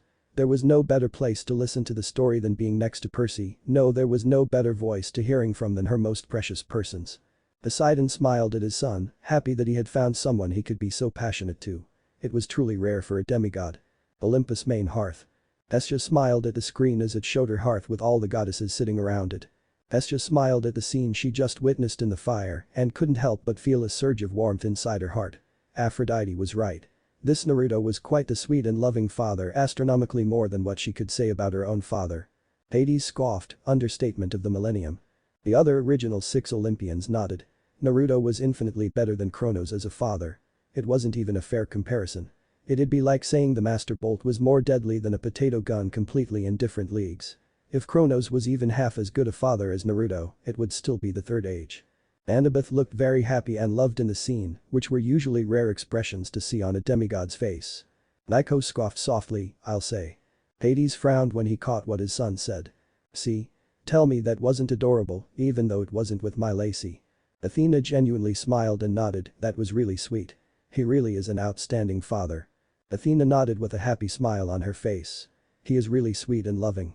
I can't believe he still remembers all those small details about me." Demeter giggled again, finally starting to see how he misses you, Athena. Athena merely ignored her aunt and looked away, though she still had a small blush on her face. "He is a good father," said Artemis with an approving nod. "I have seen many terrible fathers while gathering my hunters, and it's refreshing and a relief to see that such fathers really do exist." "So true," muttered Artemis darkly as she remembered the men she had killed because they were terrible fathers. The hunters all nodded, all remembering the days when they discovered girls being abused by their own fathers and how their mistress had mercilessly shot them down like animals. The man in the book was a true example of what a father should be like, and as much as some hunters didn't want to admit, if their fathers were as good as Naruto, they probably wouldn't have joined the hunt. "I agree," said Demeter, but she then turned to Athena, "Though he still thinks of you a lot, Athena." The wisdom goddess closed her eyes and sighed, but the slightest hint of red made its way to her cheeks. "He still remembers how you smile and how you look when you're angry." Demeter smiled and nudged her niece, "Maybe you should visit him sometime. He sounds like he still loves you." "My other me agrees with me." Demeter nodded gladly to herself, "She must eat just as much cereal as me. He is a good man and a good father." That was all Athena said, looking regal and compassed. Aphrodite scoffed, "Really? That's all you had to say after seeing such a beautiful scene? Be quiet, you idiot." Aphrodite huffed and crossed her arms, "Just keep watching. I bet he remembers me a lot more." She gave Athena a slight glare, "After all, I made sure to give him a very nice parting gift our last night together." Aphrodite grinned saucily, "I bet it did." Lacey groaned, "Mommy." Athena glared back, but Artemis just sighed, "Just keep watching." After closing the door to Annabeth's room, Naruto heard some ruffling around in the room just across from it.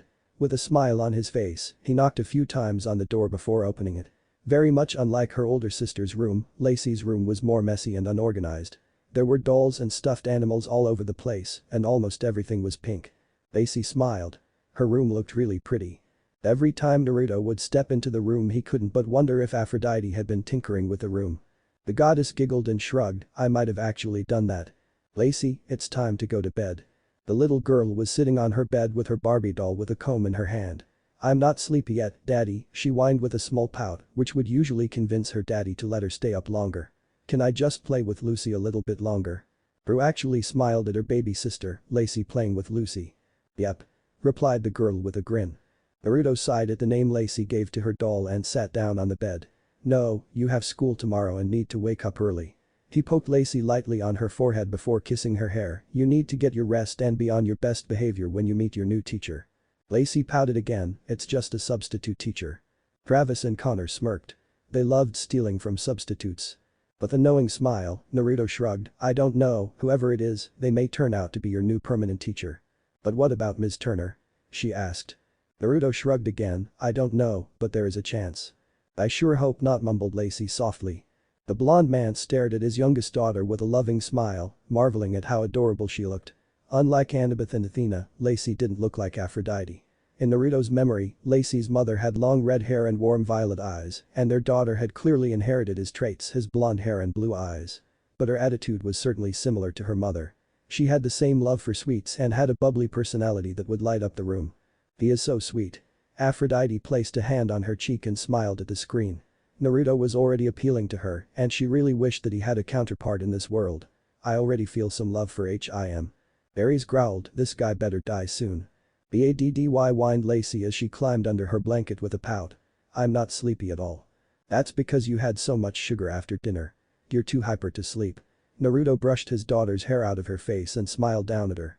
If you keep eating so much candy I won't bring home so many boxes anymore. Rachel laughed, that threat must work like a charm. Lacey nodded very seriously, of course. That's terrible. No. Cried Lacey horrified at the prospect of no candy. I promise I won't eat so much, but you still have to bring home the same big box. Yeah. Exclaimed the girl's counterpart. The dad chuckled and sighed, fine, but you promised. He extended his pinky and wiggled it, pinky sweared. Lacey giggled and wrapped her pinky around her father's. Okay. Oh, that's just adorable, chirped the love goddess. This story was seriously becoming her favorite of all time. With a fond smile, Naruto leaned down and kissed Lacey's forehead. Good. Now be a good girl and go to sleep. But I can't sleep. Naruto sighed, but Lacey looked up at him with a smile. Can you sing me the hush lullaby? Aphrodite squealed and bounced up and down on her seat, is he going to sing? Women sure loves a man who can sing, muttered Apollo smugly. I would know. Artemis scoffed, no, you don't. All the while, Lacey stared over at Percy, hoping he'd read faster. She really wanted to know if her dad would sing to her. Her real dad had never once sang for her, and for once she wanted to hear a lullaby intended for her.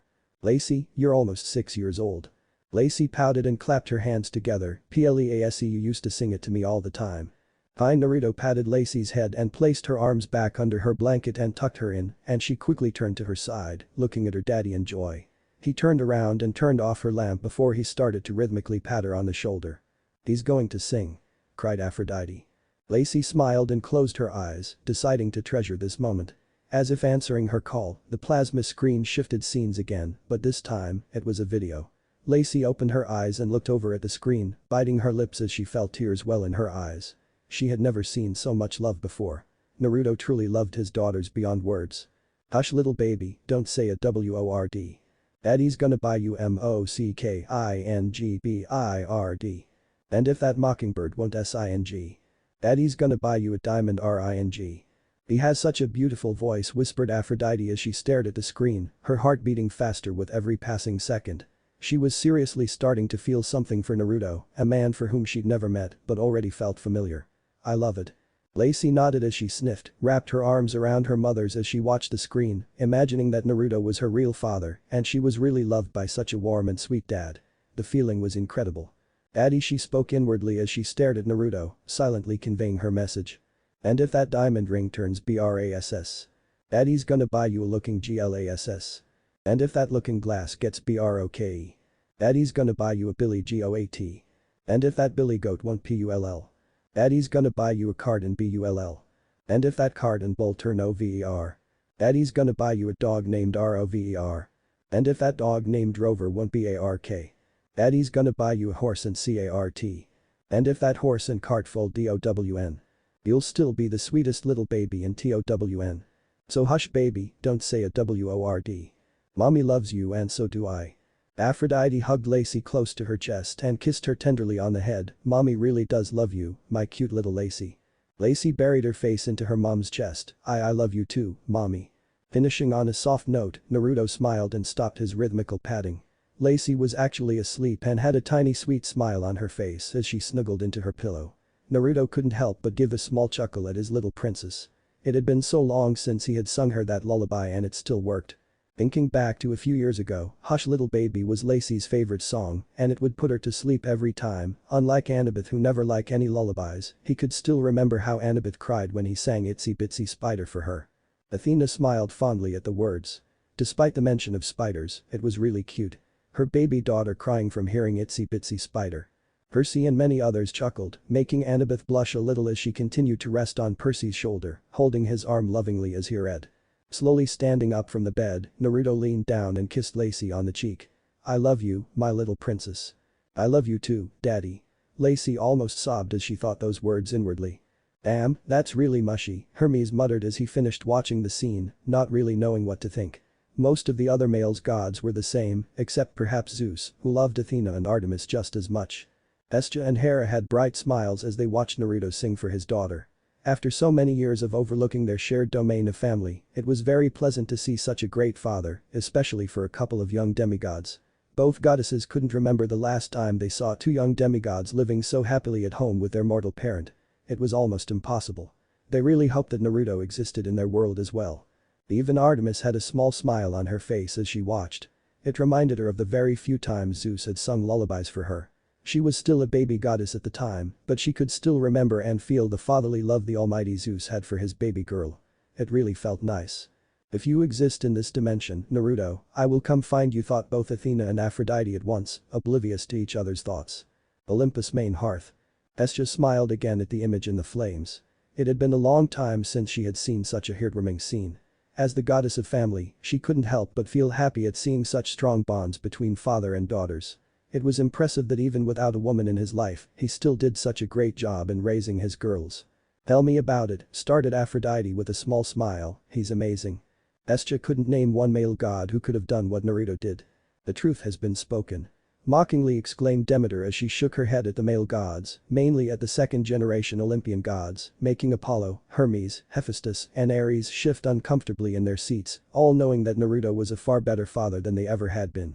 Aphrodite had tears in her eyes as she hugged Hestia close. Oh Hestia, I have to go see him. I don't think I've ever seen you so shook up over a mortal man, Aphrodite. Hera looked over at the love goddess with interest. This man certainly is more important to you than many of your other lovers. Aphrodite nodded softly, feeling confused and a little intimidated. Yeah, I do seem to be reacting rather intensely in the book. She couldn't help but wonder if the Naruto and Aphrodite in the other dimension were going to meet up again or if they would become more than just lovers. She had a feeling that the other her must feel something very special in Naruto, if not she wouldn't be so worked up. Maybe he's more than just a fling. Ares growled again as he glared at the screen, where in Hades is the other me. Come out and kill this douchebag already. Artemis sighed and rubbed her temples. Aphrodite, Aunt Hestia is not a pillow you can hug because you're sad. As I keep saying, muttered the huntress to herself. It's okay, replied Hestia before she lightly patted Aphrodite's shoulder. And you shouldn't be sad, Aphrodite, you should be glad that your daughter has such a good father. But I miss Naruto. Aphrodite bit her lip and frowned. She was really wondering what Naruto meant to her counterpart. It would seem that she was really in love with him, deeply and painfully in love. Demeter smiled as he turned to face her fellow goddesses. I must admit that it was a very cute scene. If we watch again when the girls wake up in the morning and we see him feeding them cereal, I will admit that he is the sweetest mortal man I have ever seen. Oh, I'd bag him myself if he feeds the girls cereal. He'd be a real perfect package. Hades rolled his eyes at Demeter, growing very tired of her constantly mention on cereal. Aphrodite just ignored Demeter and dried her tears. And the girls need a mother in their lives, every girl does. The goddess of love conjured up a mirror in her hand and started to fix her makeup. I mean, I can sense and measure the love Naruto has for the girls and it's very, very strong.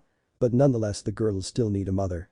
If only that stupid ancient law would disappear I could go down and at least spend a few days with them. Zeus frowned, the other you is treading on thin ice, Aphrodite. The love goddess huffed, she's right, thought. It's a stupid law and it's stopping my other from going to take care of little Lacey and Annabeth. Hera shrugged, I would like to see the other Aphrodite try to go down and help Naruto with the girls. It would be very interesting to see how she would do as a real mother. I am a very awesome mom. Lacey and Drew smiled and hugged their mother close, you are. Thank you, my babies. Artemis sighed again.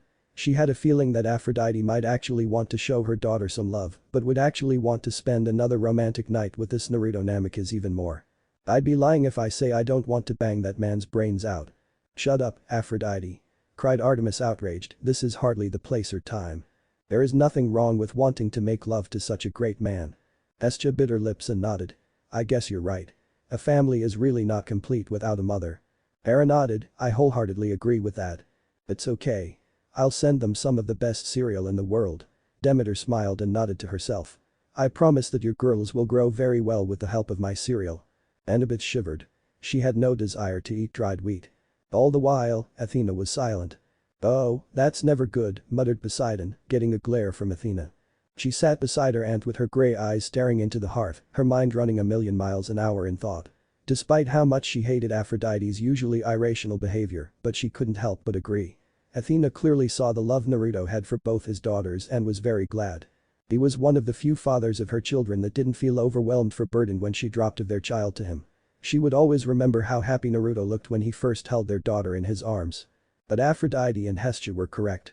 Both Annabeth and Lacey needed a mother, and as much as it annoyed her to say it, Naruto needed a woman in his life. She had always felt a little guilty about leaving Naruto by himself to raise their daughter, and having a woman in his life would make him and his daughters happy, then she would give them her blessing. Annabeth shook her head with a frown.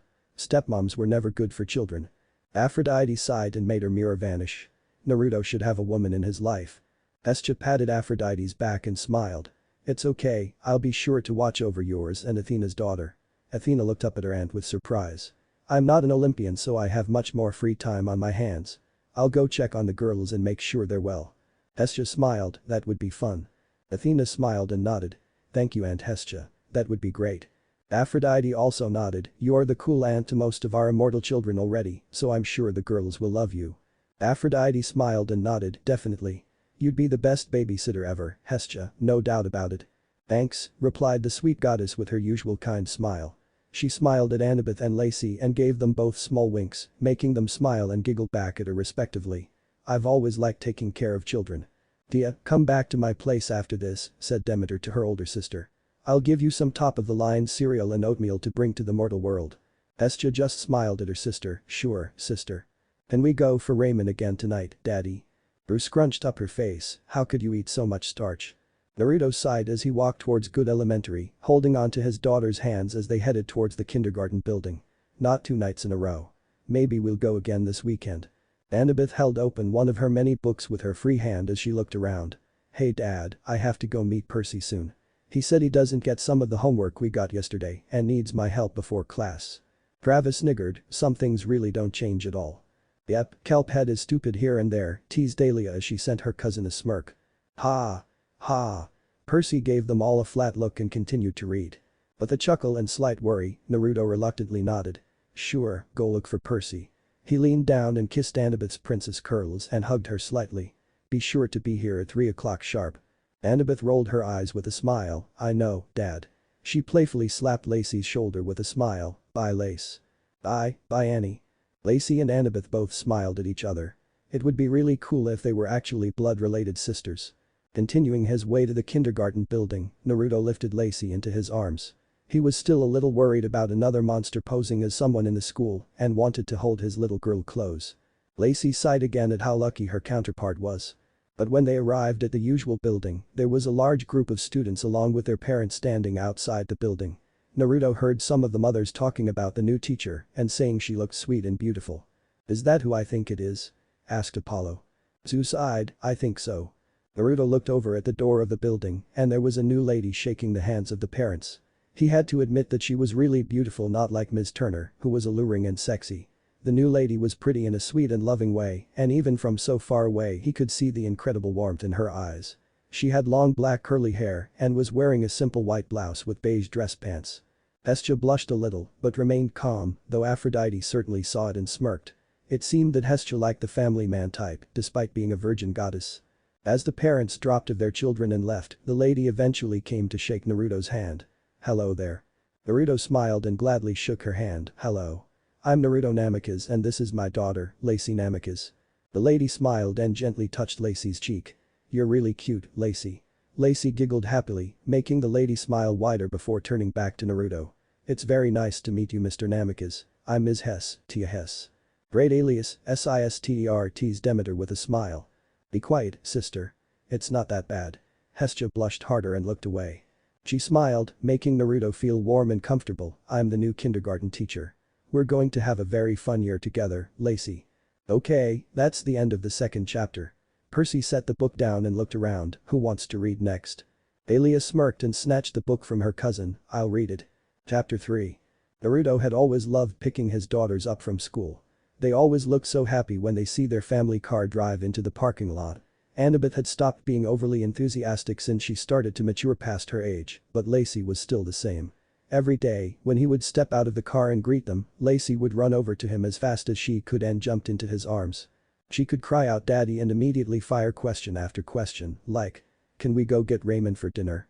Can we stop by the toy store? Did you bring home any candy, daddy?" The infamous motor mouth ability of any child of Aphrodite, muttered Artemis under her breath as she watched her Lieutenant Red. Aphrodite smiled at her baby girl and kissed her cheek. "I'll say it again, you're adorable." Lacey merely smiled and silently nodded her head in thanks. She was still trying to immerse herself further into the book, trying to position herself in the shoes of the other Lacey. She wanted to understand how having a loving father would really feel like and how much it would change her personality. She had a feeling that if her dad was like Naruto, she would be a much happier child when she was at that age. But it seemed that Lacey had stopped that habit overnight. Lacey frowned. "I don't think so. I wouldn't give that up for anything in the world." Naruto stepped out of his car and only saw Annabeth sitting by their usual bench reading a book. She looked up and saw her dad and a smile immediately appeared on her face. She closed her book and walked up to him, grabbing onto his hand. "Oh, little Annie likes to hold her daddy's hand." Aphrodite giggled as she winked over at a rival's daughter, making the girl blush in embarrassment.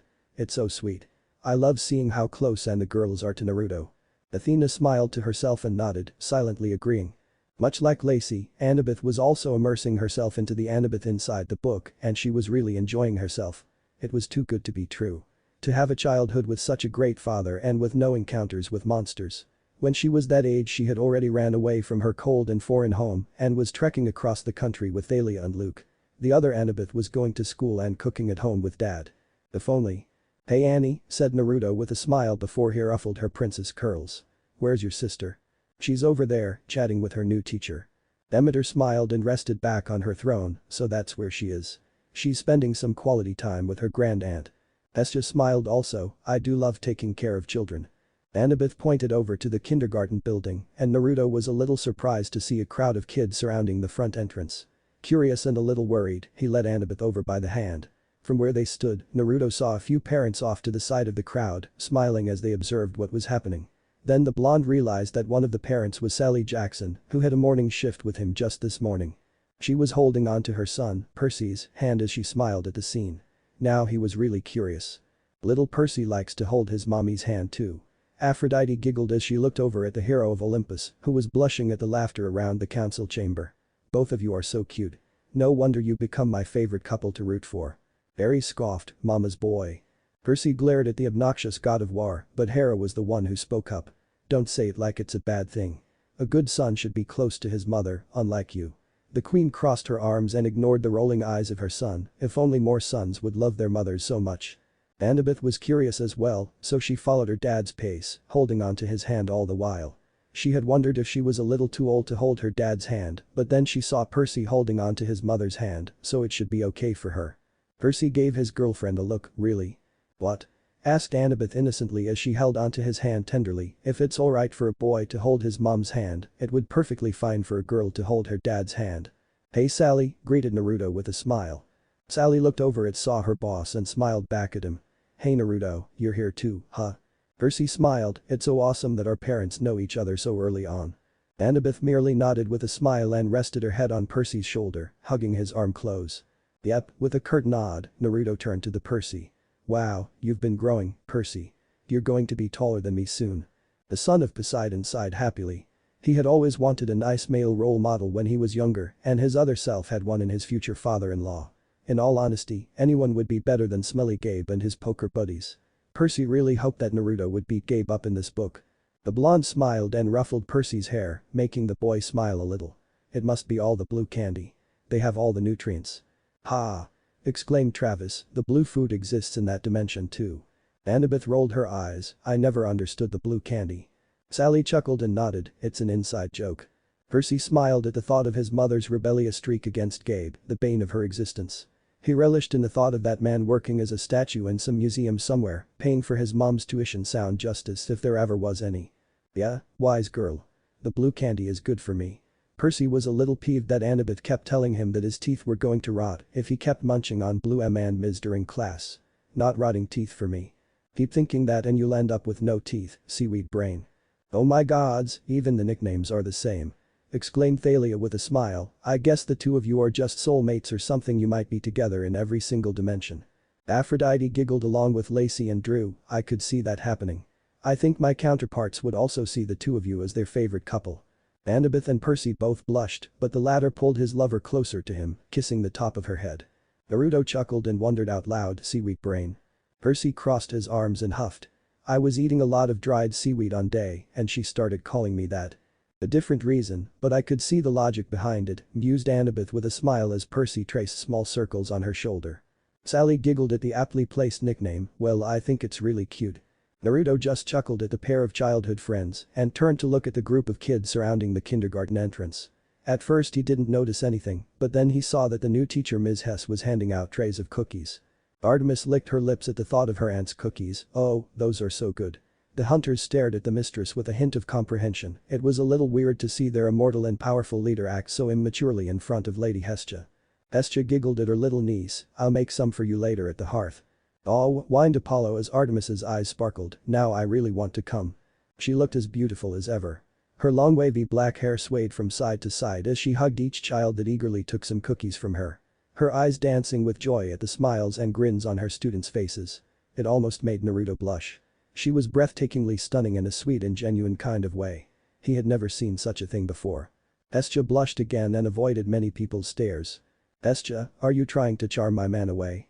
Aphrodite grinned as the goddess of the hearth looked over at her, devastated, and had a monster blush on her face. Working all those sweet and warm smiles and using cookies to lure the handsome single dads to your arms. Oh of course not. The goddess muttered. Demeter giggled, is there something you want to tell us, sister? Yeah, it would be fine if you were to forsaken your vow. Having such a good father as a husband wouldn't be a bad thing, said Hera as she winked at Demeter, both once again teaming up to tease their older sister, one of their favorite pastimes since birth. Sally smiled at the sight as well, Ms. Hess baked a bunch of cookies for the students this morning and it was so good they wanted her to bake another tray. She was really nice and actually made a lot more for them to take home. Lucky students, muttered Artemis and Apollo, the two of them acting like twins for once. Naruto smiled when it was Lacey's turn to receive her cookies and grinned when his princess hugged her teacher around her waist. Thank you Ms. Hess, he heard his princess chirp. You're the best. You're welcome, sweetie. Lacey smiled and wished Lady Hestia was her teacher. Her junior high teachers were really obnoxious most of the time and none of them would ever care about their students, their hundreds of students. Having the kindest goddess with the best cooking skills on Olympus as a homeroom teacher just sounded amazing and delicious. Aphrodite felt a little hungry, I'm starting to crave these cookies too. Hestia loved her little niece. She was adorable and was very talkative in class, just like how her mother would during the Olympian meetings. The goddess of the hearth could clearly see Aphrodite in little Lacey, not so much the promiscuity and general sultriness, but a lot in her bubbly personality, sweet demeanor and of course, her stunning beauty. You're sweet, Hestia. Many people in the room wondered how Aphrodite just waved off being called generally slutty, but many thought that over the millennia, she should have gotten used to it. Even now, Hestia could tell that Lacey would grow into a stunning beauty, much like all her other demigod siblings on her mother's side. That's right boys, exclaimed the goddess of love loudly, you better work quick or my Lacey wouldn't be single soon. Mommy. Cried Lacey with a blush, don't say that.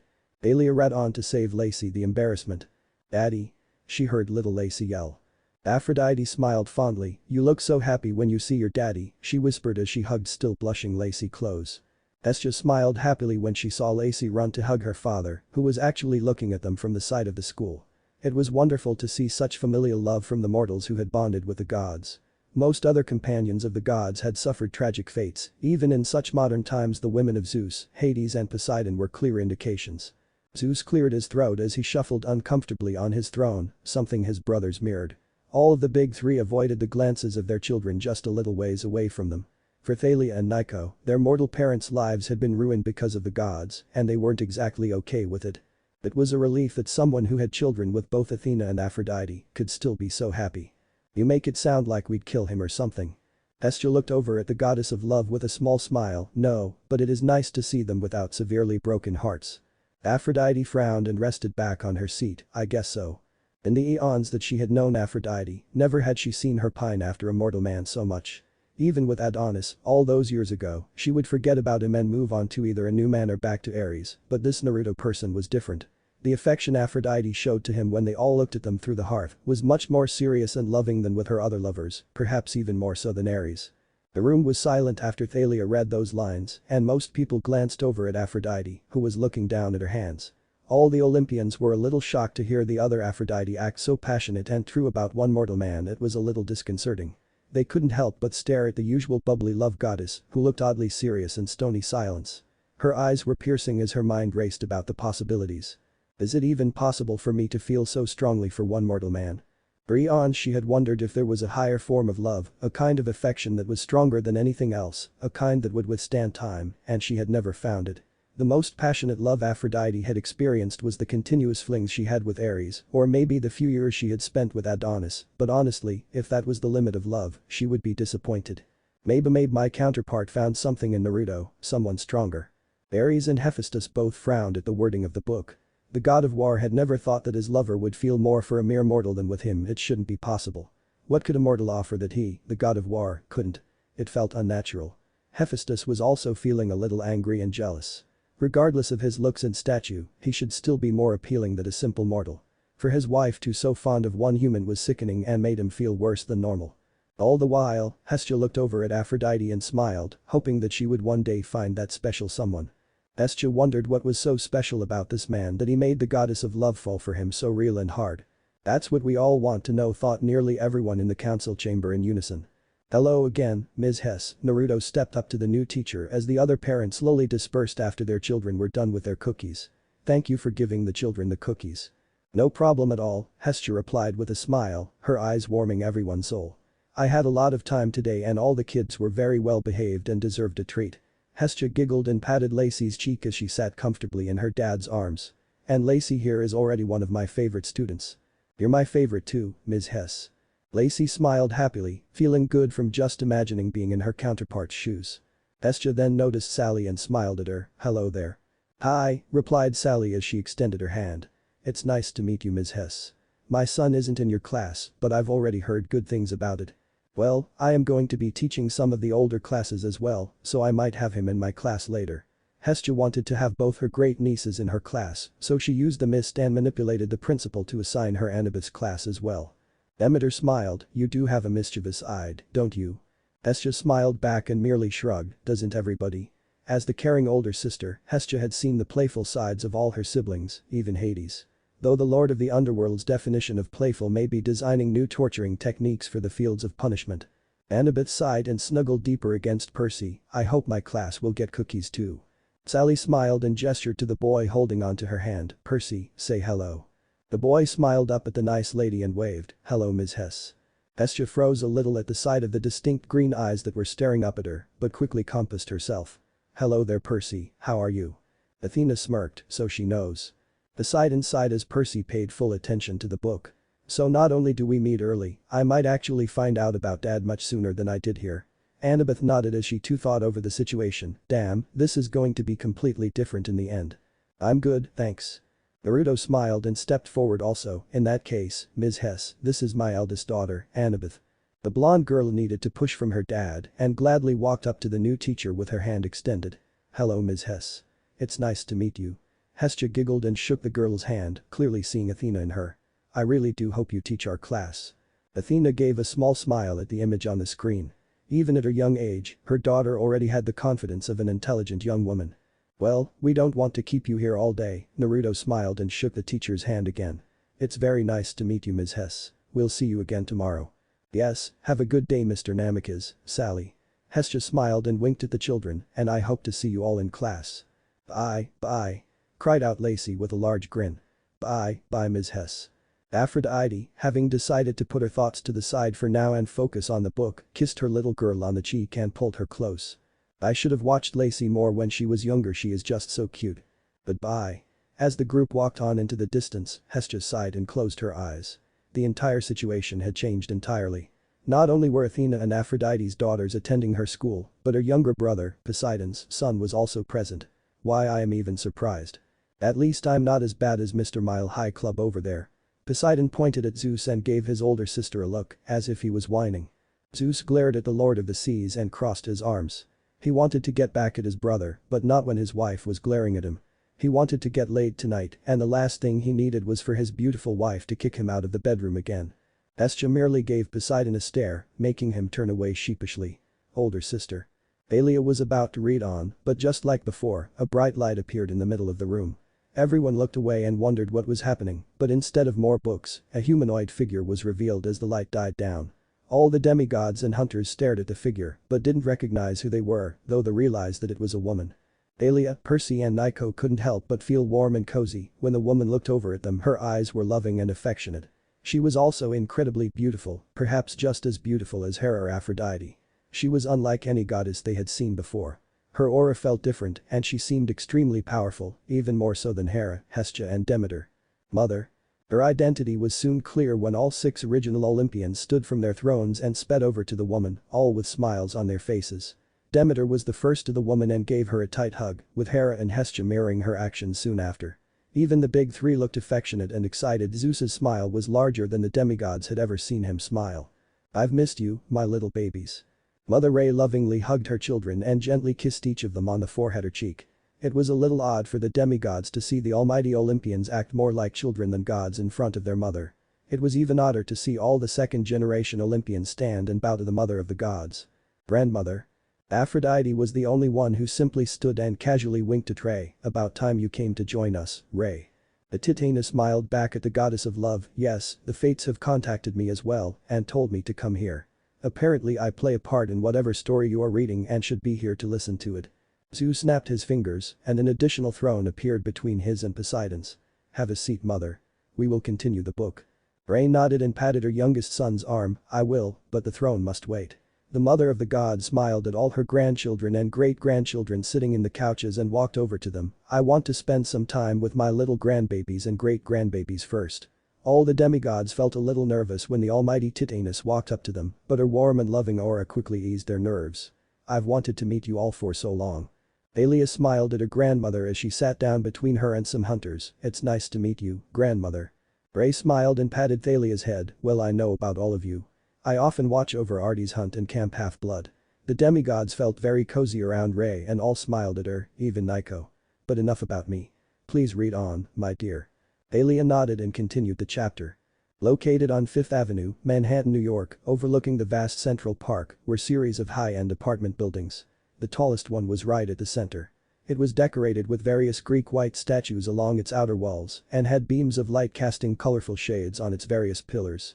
And at the very top the penthouse lived one of the most important beings in all of existence. Without her, none of the current Olympians would even exist and mankind would likely be as it were in the Stone Age. Hera smiled over at her mother, perfect timing, mother. Rhea smiled back and gave a nod, recognizing her own address. She was quite surprised when the fates sent her a message telling her to visit Olympus to read a book.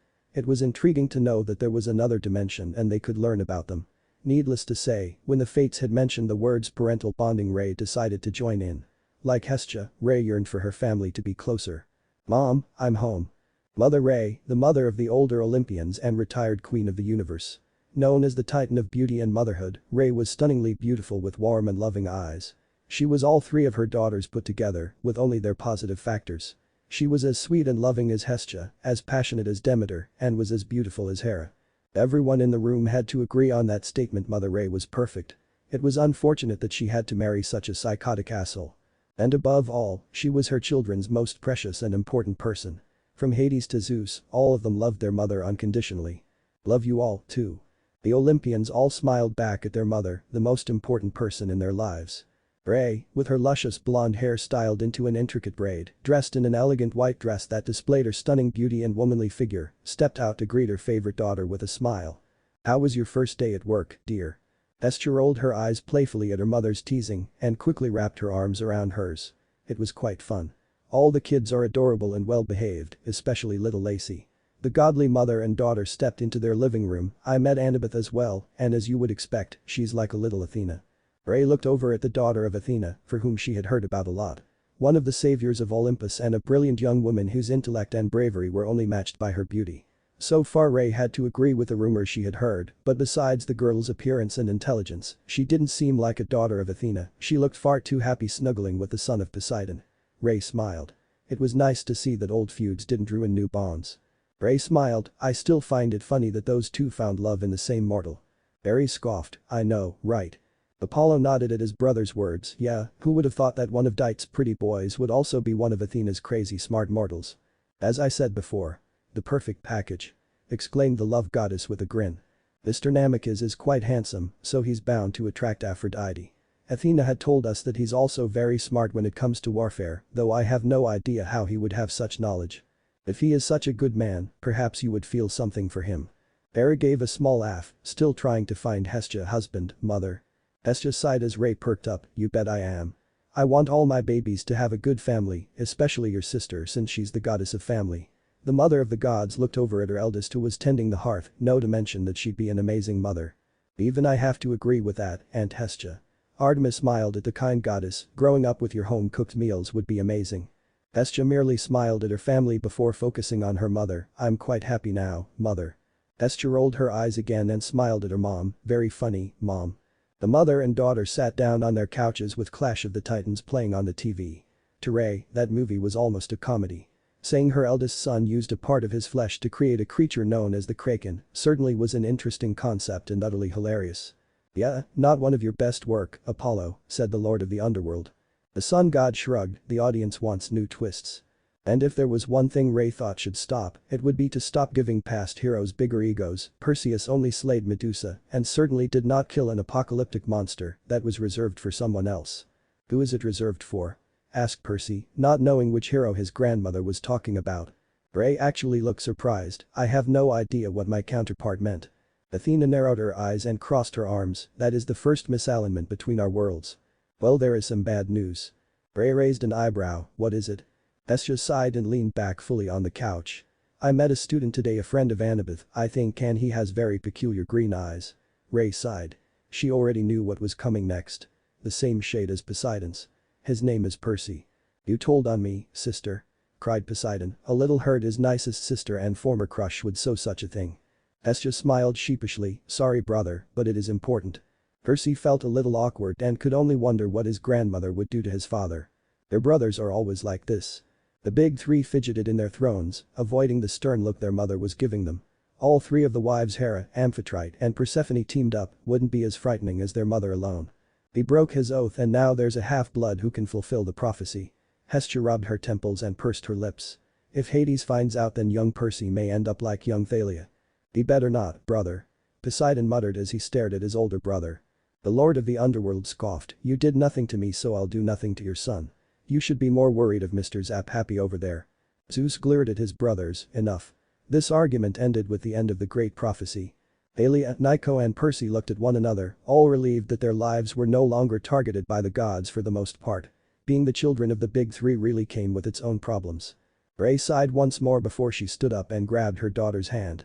Well, no sense mulling over it by ourselves. I made us dinner. Not only did Hestia inherit her warm and sweet personality from her mother, she also inherited her skills in cooking. Both their food would have the same homemade taste that all children and most adults would love. All Hestia's nieces and nephews loved her food, especially Artemis and Persephone. The last time Hestia made her famous shepherd's pie, the two young goddesses polished off at least 10 servings. Artemis licked her lips, you should make some of that later as well, Aunt Hestia. Hestia giggled and nodded at her little niece, making the huntress grin. Great. It was even better than their usual family dinners since this time Persephone would be there to eat her portion. Her sister really needed to watch how much she ate, she might need more exercise. I made your favorite today, Tia. Hestia smiled at the sight of sweet potato mash, fresh Greek salad and crispy calamari. Thanks mom, you're the best. That sounds good, too. Demeter smiled at her mother, hey mom, you're coming later to our girls' night, right? Rhea laughed, yes, and I'll help Hestia cook dinner tonight. Yes. Aphrodite grinned and licked her lips, this is going to be great. I really can't wait, mumbled Artemis with a smile. Please continue reading, my lieutenant. At the point, all the male gods and the demigods felt a little jealous. To have both Mother Rhea and Lady Hestia cooking at the same time sounded too good to be true. I know how to take care of my little girl, Rhea chuckled as she poured 2 glasses of wine, even though you're all tens of thousands of years old, you'll always be my little babies. She sat down next to Hestia at their 16-seat dinner table of white marble and snapped her fingers. And I also know how to punish my babies. A pale blue glow emanated from her fingers and soon formed into a trident. Poseidon paled as his brother smirked, hoping to see some seriously punishment. Hestia filled her plate before she looked over at her mother. You're calling him now? Yep. She replied with a smirk. In less than 10 seconds, a rush of water suddenly appeared in the middle of the dining room and it collected into a humanoid figure. Soon, Poseidon, Earthshaker, king of Atlantis and god of the seas, wearing his usual Birkenstocks, khaki shorts and a brightly colored Hawaiian shirt. He smiled at his mother and quickly stepped forward. Hey mom, how are YHHH? The god of the seas jumped back at the sight of the calamari, you cooked my people. Poseidon groaned and palmed his face as almost everyone laughed at him, none louder than Zeus. It was a legitimate fear. It was gross for him to see seafood. Those mortals should be glad that he doesn't just wipe them all out with a giant tidal wave. Percy also looked a little green, I agree with dad. Seafood is so wrong. Annabeth giggled and kissed his cheek, seaweed brain. Hestia giggled in her seat and decided to not eat her calamari while her brother was here. Sit down, little brother. I think I'll stand, replied Poseidon with a sheepish grin. He didn't want to be near his deep-fried people. Sit down. Yes, mother. Mama's boy, just like your son. Poseidon glared at Zeus and almost blasted him with a gush of water, should you be talking, little Sparky? The Lord of the Sky glowered at his brother, Mom doesn't call me that anymore. Everyone tried to hide their laughter, but when Ray started laughing, it just let loose. Just the thought of the mighty Zeus being called little Sparky by his mother was too much. Even Hera was laughing, but she did reach over to hold her husband's hand, trying to make him feel better. It took Thalia a full minute to stop laughing at her father. Ray dipped her calamari in some tzatziki sauce and popped it in her mouth, making her son wince. She stared into his green eyes, watching in silent amusement as he started to sweat. He may be not as scared of her as Zeus, but Ray still prided herself in her influence over him. Hades smirked and wanted to say. Both of you are mama's boys, but he refrained himself. The last thing he needed was for his own pet name to come out. Moonpie was a name he would forever bury in Tartarus. But nothing was stopping Poseidon. See? You shouldn't talk, Sparky. Zeus was glowing and was about to blast his brother, but figured it to be a bad idea when his mother was present. Why did you call me here, mother? Ray smiled, your sister met an interesting young boy today, she said as she continued to enjoy her calamari. His name is Percy, Poseidon winced again, would you happen to know him?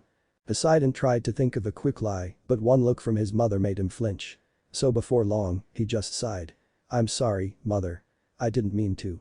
Poseidon sighed, I could never lie to mom. She is far too scary. Hestia stood and grabbed her plate, enjoy your dinner mom and good luck little brother. Demeter laughed, wow, you just ditched him, sister. Sorry little brother, but you're on your own this time. Poseidon sighed and looked over at his mother, who had an incredibly amused look on her face. He was praying to himself that she wouldn't start teasing him later. And no, Hestia don't leave.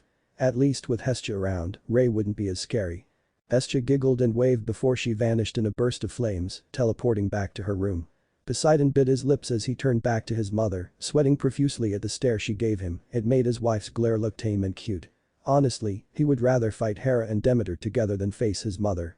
Ray just smiled, I need to teach you girls more ways to deal with your brothers. Hera gleamed, please do, mother.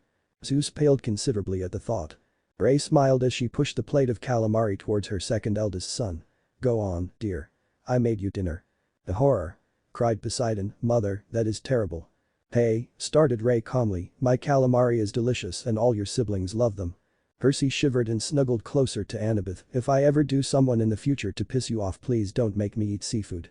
Annabeth laughed, don't worry. I'd just make you cook seafood for me. The beat. Poseidon closed his eyes and slowly reached for the calamari. All the while wondering what kind of punishment did Zeus get for siring Thalia. In the sea god's mind, he hoped Rhea made Zeus eat an eagle. "You know," started Rhea, which made Zeus pale slightly, "I still haven't punished the two of you for breaking your oath." Mother, the great prophecy is over," stuttered out the king of the gods. "Yes, but you both broke your vows." Rhea shook her head disapprovingly, "A few hundred years without me here and both of you become such bad sons. Only my dear Moon Pie kept himself in check and didn't break his vow." It took a while for people to deduce who Moon Pie was, but it didn't take long. "Mother," cried Hades loudly, "for the last time. Please don't call me that." Everyone was laughing at the Lord of the Underworld, even Nico. If Zeus's nickname was funny, Hades's was hilarious. Just like usual, Hades felt that for some reason, he got punished when it was his brothers who did something wrong. "Don't be like that, sweetie." Rhea brushed her youngest son's cry off and turned to her other sons, "Zeus, Poseidon, you are both coming to my home tomorrow night and we're all going to have a nice dinner. Don't worry. I'll make your favorite foods." "Damn, she's scary," muttered many of the demigods at once. "I love steak," exclaimed Lacey as she cut into her New York strip and chomped on a large piece and mashed potato. "Nice, we're back to Naruto and the girls," cried Aphrodite. Rhea shook her head at her sister, "Really, Lacey? Eating steak and potatoes? Hey, I have the quota for it." Annabeth giggled at her little sister and nodded along. "They're really good, but I'm waiting for the ice cream and sticky pudding." Lacey's eyes twinkled like any daughter of Aphrodite would when she heard the words ice cream and lit up like a Christmas tree. Dad also bought some sweetened popcorn for later. Annabeth's eyes sparkled. Apparently her other self liked the same food she liked. Apollo rubbed his belly, "This chapter keeps talking about food. It's making me hungry." Hermes nodded along, "Same. I love you, Daddy." Naruto, who had already finished his steak, chuckled as he knelt next to the stack of DVDs they had beside the TV. "I love you too, princess." It was the first time Rhea saw Naruto and she nodded approvingly, "So he's the man both Athena and Aphrodite fell in love with?" "Yep," answered the goddess of love, "isn't he gorgeous?" The other Athena, grandmother. Rhea looked at her wise granddaughter with a smile, "I know, sweetie." The father was looking through their selection of movies. He bought a new stack of Disney and Pixar movies a few weeks ago and they never got around to watching most of them. But when the girls weren't looking, Naruto quickly threw away some of them, every one that were about mother-daughter bonds. He didn't want his girls to feel awkward or sad. Annabeth and Lacey were a little surprised, both wondering if they would be upset about it. "Oh, that's so sweet of him." Aphrodite pulled Lacey closer and kissed her head again. He also hid some of the more romantic ones. He didn't want his princesses to start dating too soon. Any date before turning 18 was out of the question. "Ooh. It's not a bad policy, Aphrodite." Athena looked over at her daughter, who was still snuggling with Percy. "Perhaps I should demand such a policy for my children as well." Percy and Annabeth looked a little nervous under Athena's gaze, but Aphrodite spoke up. "Don't you dare mess with Perkabeth. It took them forever to get together and they are my favorite couple at the moment." "Perkabeth?" Though many with a roll of their eyes. Athena crossed her arms with a small huff, "Damn sea spawn. Any boy who would challenge his rule would end up like Ms. Turner." Travis grinned, "The other you is going to have trouble asking Annabeth out, Percy." Percy, for the first time, was a little glad that Naruto wasn't Annabeth's dad in their world. A scary father-in-law wasn't something he'd do well against. "Can we watch How to Train Your Dragon again?" Annabeth rolled her eyes, "Come on, we've seen that so many times." "So what, it's a good movie." Lacey pointed at her sister and glared, "You've made us watch Night in the Museum 100 times anyway." "Girls," said Naruto sternly, giving both his girls a look. "No fighting." Annabeth crossed her arms, "How about we watch 101 Dalmatians?" "Fine," Lacey muttered. Hestia, Hera and Rhea smiled at the scene. It was beautiful family bonding. Naruto smiled, "That's my good girls." The blonde stretched his back and walked back into the kitchen. "Now both of you bring your finished plates to the counter and go find the DVD. I'll get the dessert ready and get the popcorn." Annabeth and Lacey smiled and quickly placed their plates beside the sink. "Okay, thanks Dad." Lacey hugged her dad's legs and smiled up at him, "You're the best, Daddy." Naruto chuckled and playfully rubbed Lacey's hair. "Yep, I'm the best." Aphrodite grinned, "He really is." Olympus Aphrodite Temple. "Oh, it's me again." "No." Cried the goddess of love angrily with her glare on full blast. "I will never do that. What the hell is wrong with you, Athena?" "And you're really pissed," muttered Apollo, pissed at Athena. Athena was intrigued. She had never really gone out of her way to visit the pink monstrosity that Aphrodite called home. It must have something to do with Naruto. Athena would rarely visit the temples of other gods and goddesses except for meeting with Hestia at the main hearth, and she would never really want to visit Aphrodite's temple, in other words, an oversized pink dollhouse with far too much perfume in the air. She had tried to convince herself to let it go, but just like the past 10,000 years, her rational side won. I like it. It looks like a gigantic version of our cabin, chirped Lacey with a smile with Drew nodding in agreement. My girls understand me the best. Calm down, Aphrodite. Athena sighed and rubbed her temples. Just hear me out. Aphrodite flared her power, which Athena thought was surprisingly powerful. How can you of all people ask me to do something so stupid? She walked up to the wisdom goddess and glared at her. You were the one who fell for Naruto first and were angry at me for taking him, and you think he's a great father for Annabeth. With all that, I actually thought you still had feelings for him. Demeter smiled. Athena has feelings for Man. Athena merely rolled her eyes. I do, Aphrodite, but this is for his own good. Athena leveled her grey eyes at the other goddess, flaring her own power. It is also for the benefit of the girls. You know they need a mother figure in her life. No, I will not pair him with some mortal woman. What? Cried the goddess of love. I can't believe you would even think of asking me to do something like that. It is the most logical thing to do. We can't be a proper full-time mother for the girls, and a normal woman could.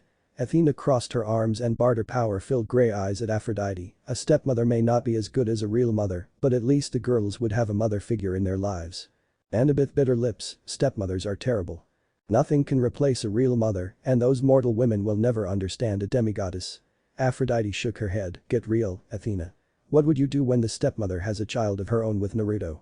Do you think she'd still care for the girls, especially since they attract monsters to attack them? Athena almost frowned. Aphrodite had just described Annabeth's situation with Frederick. We can watch over the girls and guide them from afar. I maintain that the benefits of having a mother in their lives outweigh the detriments. Aphrodite scoffed and pulled Lacey in her arms. You're in denial. And I will never let some other human woman boss my little girl around. Rhea smiled at Aphrodite's words. Aelia agreed more with Aphrodite since she knew of Annabeth's stepmother, but decided to just read on. Why not? Asked Athena. Surely you don't think you can actually go back down and be with him, do you? Aphrodite recoiled, clearly not used to arguing with the smartest being on Olympus. Even if you manage to explain everything to Naruto and he falls in love with you again, do you know what Ares and Hephaestus do to him? Oh, I'd rip that little man apart. Hermes scoffed at his brother and risk having Aphrodite and Athena kill you together. Shut up. Athena gave her brother a stern and intimidating look. Rest assured, Ares, the other me will destroy the other you if you harm Naruto. Ares shivered at the expression and power of Athena. There is no way you can outsmart or overpower me, and if Aphrodite does join me, you will have no chance. Aphrodite smirked. For once I agree with Owlhead. Ares crossed his arms and looked away. As much as he wanted to rip that human apart, he didn't want it enough to go to Tartarus. Well, I'm sure they won. Be realistic, Aphrodite. We've already affected his life enough. We should just find a suitable woman for him and have him live a happy and normal life. Athena sighed at Aphrodite's crestfallen expression and the sadness in her eyes. I know you love him, perhaps even more so than your other lovers, but this is the best we can offer him. Beauty still. We don't have a choice. Athena placed a comforting hand on the love goddess's shoulder and closed her eyes. There are many good women around him we could pair him with. Athena, Aphrodite. The two goddesses' eyes widened at the familiar voice of the man they were currently discussing. And Naruto. Muttered Aphrodite. What's this? Athena smiled softly and crossed her arms. He's praying to us. Athena and Aphrodite both sat up taller and looked over at Aelia, who paused for a second when she read those lines.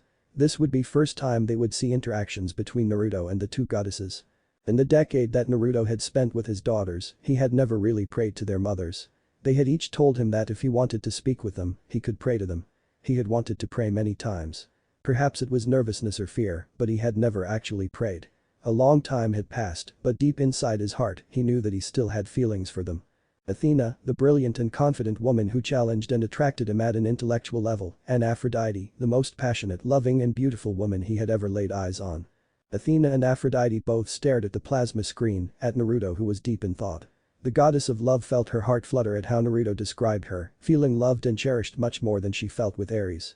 Even Athena, who looked calm and collected, couldn't help but have a hint of redness on her cheeks, feeling quite attracted to Naruto, a man she had never even met. It was quite surreal. Just look at that face, muttered Demeter, he looks like he really misses the both of you. Lacey smiled, I'm pretty sure he does. Annabeth nodded in agreement, yeah, I know he does. It was not hard to believe their statuses as goddesses. They were just that glorious and beautiful. Rhea smiled and winked at the two goddesses, he is really sweet. But after many hours of thinking, he wanted to speak with them. He wanted to know if they knew how beautiful and wonderful their daughters had become. Annabeth and Lacey couldn't help but smile. Naruto was really proud of them. Athena, Aphrodite. He said as he knelt by the side of his bed, his finger laced together. He knew that it was the wrong religion, but it was the only posture he could think of for praying. He had thought of many things to say, but none were coming at the moment. He opened his mouth, but no sounds came out. He helplessly looked around before his eyes focused on a picture on his nightstand. It was a simple photo. It was him holding on to Annabeth's hand. It was a few years ago, and her height only reached his waist and Lacey sitting in his arms, still basically a toddler. The picture was shown on the screen, making tears well in Annabeth's and Lacey's eyes again. They all looked so happy in the picture, much happier than they ever had been at that age. With a soft smile, he found his words. Thank you. Unknown to him, the two goddesses heard him perfectly and were surprised at his words. Annabeth and Lacey are the greatest things that ever happened to me. He rose to his feet and grabbed the picture. Thank you for giving me my little princesses. He lay on his bed and held the picture above his face, smiling at how happy his daughter looked. They are perfect. Percy pulled Annabeth into a hug when he saw a lone tear escape his girlfriend's eye, kissing her softly and rubbed her shoulders. The son of Poseidon was seriously thinking about giving Frederick Chase a talking to. His girlfriend deserved a much better father. One thing Percy was sure of was that if he ever had any children with Annabeth, he would be the best father he could possibly be, just like Naruto in the book. It's okay, wise girl. Annabeth sniffed and nodded against Percy's chest. I'm okay. I'm just a little jealous, that's all. Athena frowned at the sight of her emotional daughter. She had to admit that Naruto was a far better than Frederick, and she was a little angry at the father of her daughter. For Annabeth to run away at the age of 7, it must indicate something about her home. Athena had half a mind to smite the woman who neglected her daughter and send her to her uncle for the fields of punishment. Uncle Hades, started Athena, I might be sending you someone later.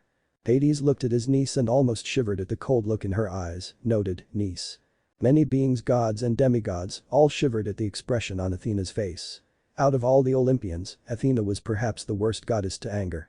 Lacey was in a similar state as she snuggled into her mother's chest, relishing in her warmth. It felt good to have a father who appreciated her and loved her, one who would pray to the goddesses and thank them for his perfect daughters. If only her dad would be half as good as Naruto.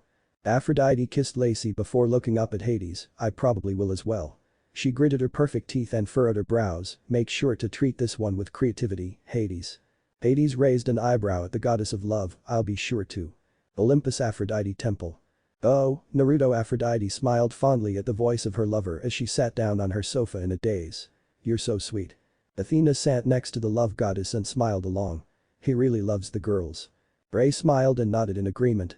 As the Titaness of motherhood, she could appreciate good fathers when she would see one. She could hear the pride and love in the words in the book, and the image on the screen clearly showed the proud smile on the man's face. He was proud of his daughters, that was for sure. I'm sorry I haven't prayed for so many years. I guess I was a little nervous about it. Naruto's voice rang true in the minds of Athena and Aphrodite. But I still remember both of you very well. Still as loud and playful as ever, chirped Aphrodite. Just to get things out of the way. Athena, I still read a lot, like you told me to do. I've read almost 100 books on Greek mythology. I guess it's not mythology, but yeah. Now I understand why you liked the owl cage so much when we went to the zoo, and why you didn't like the Poseidon's Adventure movie. They chose the wrong name. But in my opinion, you clearly won that competition. Olive trees are way cooler than horses. He is really a smart man, said the goddess of warfare with a smile. You got that right. Athena smiled at how cheerful Naruto sounded. It reminded her so much of her days with the blonde. She missed those days sometimes, and even more so at the moment. I wonder what the two of you even do? Asked Demeter as she rested on her arm. Have a nice date at the library, transcribing ancient text. Athena rolled her eyes. I'm sure it is fun. Aphrodite, I made sure to import all kinds of candy from France, and they are very demanded at the store, but Lacey usually cleans them out. I am still using the same haircut you made me get all those years ago. It attracts a little too much attention from the single moms at my daughter's schools, but I guess that just proves that you were right. Of course I'm right. You're absolutely gorgeous. Aphrodite laughed as she rubbed her face against Lacey's hair, utterly gorgeous. One of the best looking men I have ever seen. Anyway, I just wanted to check in and tell you both how great our little girls turned out. Oh, I'm sure you both will love your daughters so much. Annabeth already loves architecture and beats me at chess. I bet she'll give you a run for your money soon, Athena. The wisdom goddess smiled and nodded fondly. Percy played with Annabeth's blonde princess curls and smiled when he saw her smile. Lacey, on the other hand, acts a little too much like you, Aphrodite. She eats way too much candy and jumps and skips around when she has too much sugar. But no matter what, I will allow no boys to date her before she's 18. I have a shotgun ready to enforce that rule. Aw, that's no fun, Naruto. I guess the boys in that dimension will be disappointed, said Aphrodite as Lacey smiled into her mother's dress. One of my most beautiful daughters isn't going to be available for a while. Lacey snuggled deeper against her mother, smiling softly. Anyway, I make sure they eat right, take a bath every day, brush their teeth morning and night, and go to sleep on time. Both of them have good friends at school, and they have good grades, especially Annabeth, who gets straight A's almost every term. Hera smiled fondly and nodded, he really is a perfect example of a good father. I agree, said Rhea with a smile much like her daughter's, he has the right priorities and isn't overly strict or stern. Athena smiled, I really hope to meet you if possible, Naruto. Athena and Aphrodite smiled fondly, missing Naruto more and more with each passing word. Funny thing. We just watched 101 Dalmatians, and now they want pets of their own. They don't want dogs, though. After that movie all they want are cats. I have no idea how watching a dog movie would make them want cats, but I can't understand everything. What do you two think, should I get them some pets? Of course. Get Lacey a little kitten. Annabeth would love one as well. I would love to have a kitten, whispered Annabeth with a tearful smile, holding on to Percy's hand tenderly. We can get one if you want. Annabeth kissed Percy's hand and nodded, sure, seaweed brain. Oh, right. Lacey's teacher turned out to be a monster. What? Aphrodite cried as she flared her power. Athena was very worried as well. It wasn't so bad. I managed to kill it with some luck, but I hope these attacks won't get worse. Athena was shocked, Naruto actually managed to kill a monster. That is truly a troubling fact, a mortal man managing to defeat an impausai. Zeus crossed his arms and frowned, it shouldn't be possible. He shouldn't even be able to see past the mist. I think it has something to do with that nightmare he had in the first chapter, said Apollo.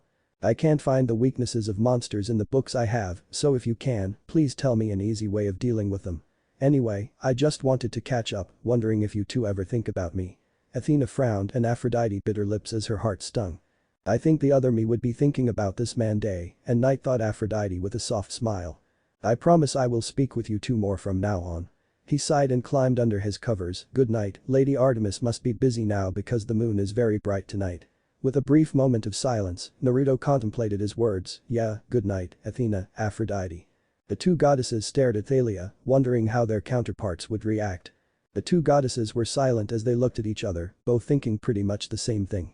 With so few words, Naruto had reminded them of the times they shared together, and it made them miss him more and more. Even Athena felt a little worse at the thought of matching him with another woman and almost decided to retract her request to Aphrodite.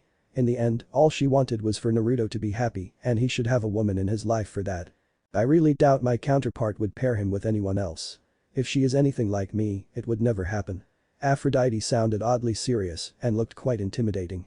If the other me really feels the way I think she does, she would rather break the rules than to pair Naruto with someone else, especially a mortal woman. Athena glanced over at the love goddess, that would not end well. Love is irrational and most people, especially me, would not have a care for consequences if it means being with the one I love. Aphrodite smiled, and I would understand more than anybody. I'm not going to pair him with a mortal woman, said Aphrodite softly and sternly. I will never do that. I will find a way to make him happy, but I'm not going to force him to love a random woman. She stood and started to walk away, there is nothing you can do that will change my mind. See? So you're saying that the other you would actually break the rules and go find him? Asked Artemis with some surprise. That's crazy. Not only me, said Aphrodite as she looked over at Athena. If I am right about the love between Naruto and the two of our counterparts, then I think Athena might go see him too. Everyone looked over at Athena, who was staring back at her. Not to stay, I don't think, but we'll be there to see him. We'll find out. Athena sighed and started to walk away herself, I know. She teleported back to her own temple and thought, but I want Naruto to be happy. Demeter hummed, I think Aphrodite might be right. Athena looked calm as she held the book casually in her hands, but she felt quite nervous inwardly. She knew better than anyone that her counterpart in the book felt something powerful for the blonde man, otherwise she wouldn't have acted so strangely. Searching through her memories, Athena had never once felt any sort of romantic affection for any man. The word romantic made her disgusted alone, but she wasn't sure about her counterpart. The goddess wanted to find out for herself, so she quickly started to read. Olympus, Temple of Hera. The queen down from her throne, paying closer attention now that she's mentioned in the story. She had begun to wonder if she would even be mentioned. As the queen of Olympus, Hera had the second largest temple on Olympus. Although she would usually stay in the temple of Zeus to be close to her husband, she would still return to her own place on occasion. Decorated with statues of peacocks and staffs of lotus flowers, the gargantuan structure marked her greatness and divinity. Its widespread hallways would be constantly used by the hundreds of handmaidens of the queen, all of them carrying trays of offerings and sacrifices of mortals to show the goddess. Zeus eyed, just wait until June. Your temple will be flooded with things again. He shook his head, even our bedroom were filled with damn teddy bears and dolls. Hera rolled her eyes at her husband, it's of no consequence. I usually stay over at your temple anyway. Yes, but I prefer our other mattress sometimes. Then, located at the epicenter of the temple, was Hera's sacred bath, a pool of the most sacred water in the universe and the very definition of purity. Hera smiled and nodded, in full agreement to that statement. There was nothing more pure than her bath. Hera would take one sacred bath every year to celebrate her marriage to Zeus. It was perhaps the most sacred cradle of feminine grace in existence. Zeus grinned to himself and crossed his arms.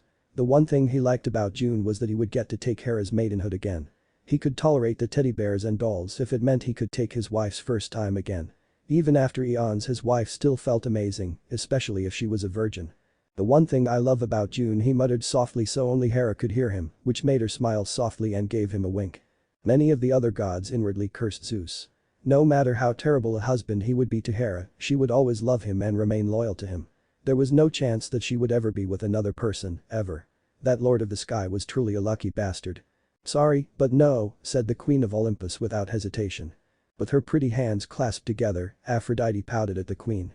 Please, Hera, her charm speak was on full blast, which would probably work very well on all the male gods, but not nearly as effective on the most powerful goddess. It's not June and you won't need it until next year. Just let me use it this one time. Holy, US. Cried Apollo. That is one lucky bastard. Artemis crossed her arms and gave Aphrodite a look, you're really acting weird in the book. Athena tore her eyes from the page and stared at Aphrodite, along with almost everyone in the council chamber. The goddess of wisdom was seriously getting annoyed at the goddess of love. If the other Aphrodite kept messing around with Naruto's life, something terrible would happen to him. Any mortal who would capture her heart would be killed by Ares. If Naruto was killed then the other Athena wouldn't get to figure out her feelings, and that didn't sit well with Athena. Are you seriously going to ask what I think you're going to ask? Muttered Hera as she looked over at the one goddess more beautiful than her. Aphrodite remained rather stoic and crossed her arms, not me, my counterpart. Good, cause I will never allow it. The queen sighed as she continued to water her lotuses. The sacred bath is only for me and my marriage to Zeus. Exactly, said Hera with a nod. Lucky bastard, muttered Poseidon as he gave his younger brother a glare, which only made Zeus smirk victoriously.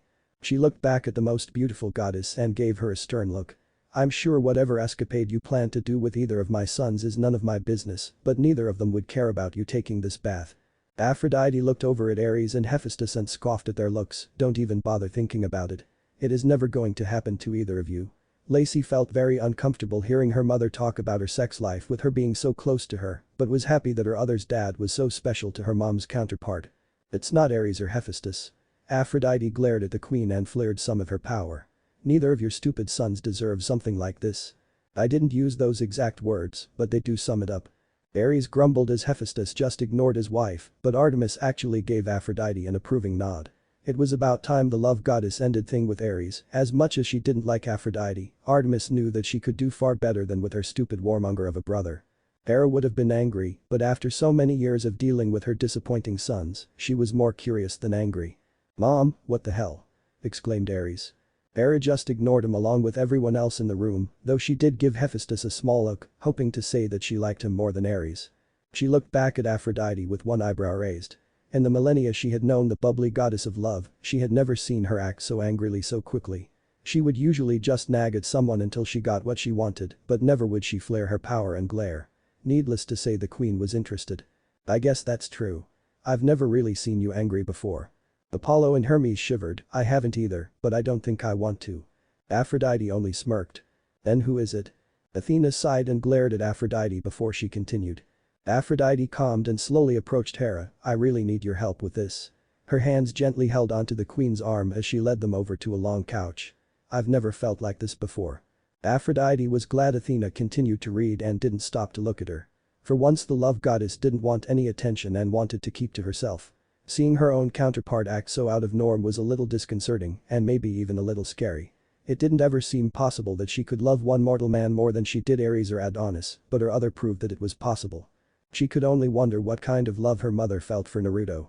She knew she had never felt something so powerful, and she would want to find out how it would feel to be so deeply captured and ensnared. Hera sat down with the younger goddess and pursed her lips. I assume you are talking about some man you love. Aphrodite nodded and bit her lips.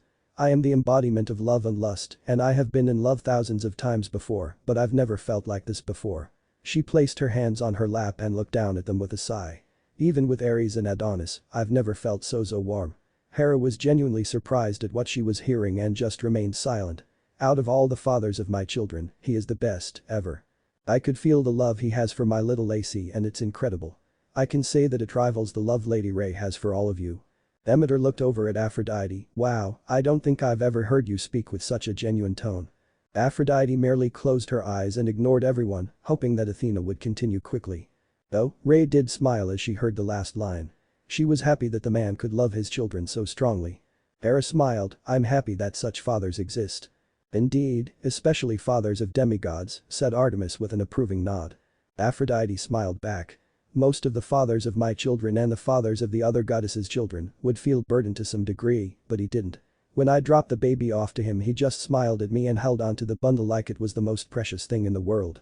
Lacey smiled softly and sighed, if only that were true in this dimension. Hera smiled at the warm smile on her fellow goddess's face, one she was not used to seeing.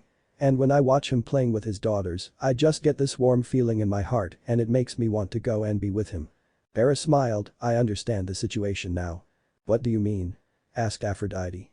You'll see. I'm sure my other will explain everything. Wow, Hera whispered with a soft smile. I think for the first time in your immortal life, you have felt the love of a family, the kind of love a wife would feel for her husband. What? Hera smiled at her and nodded silently. Aphrodite could have had a million guesses, and she would have never guessed right.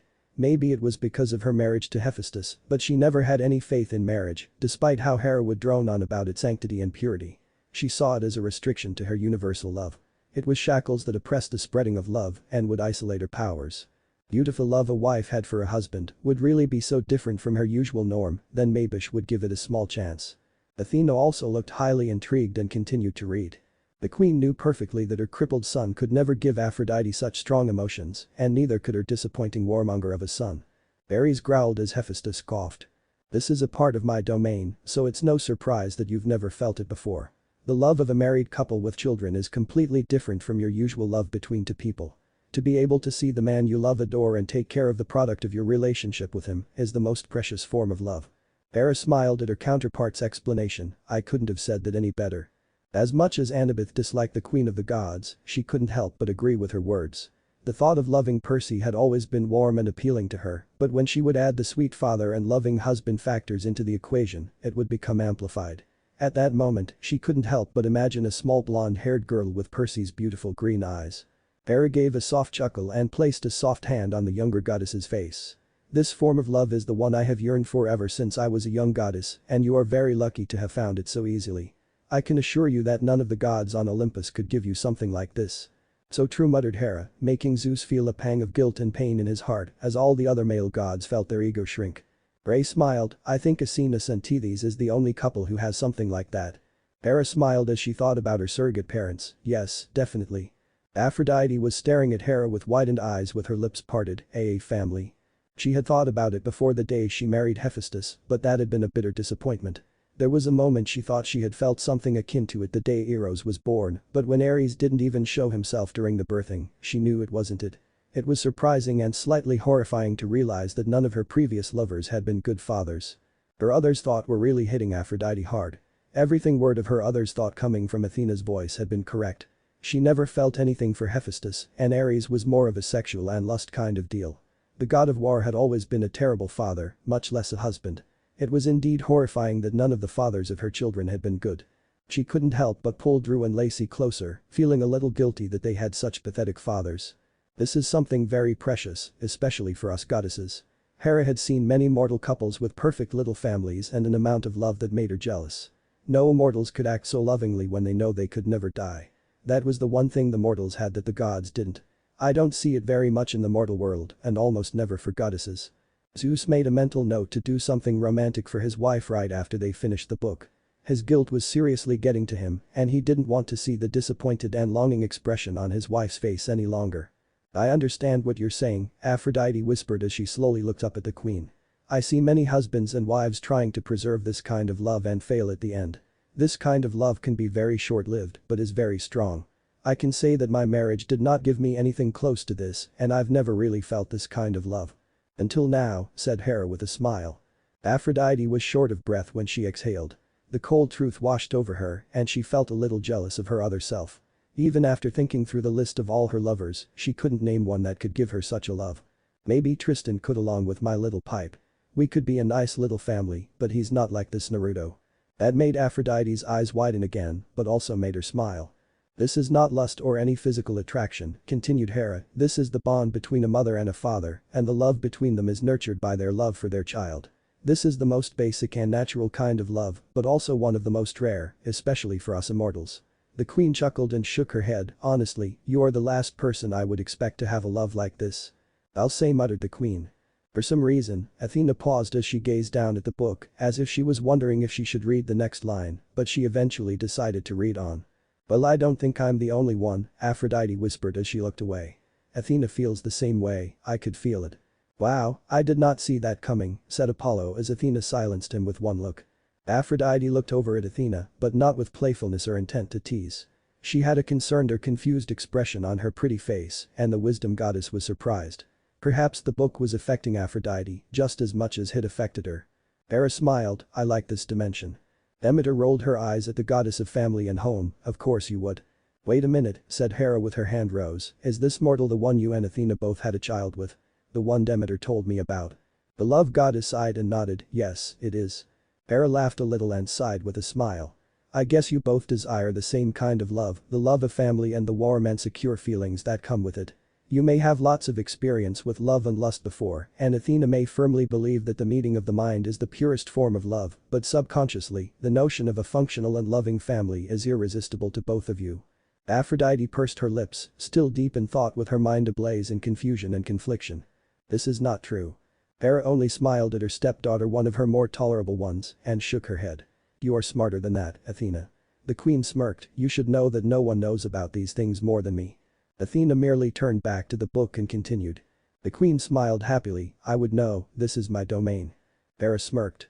Aphrodite bit her lips and nodded. "I believe you."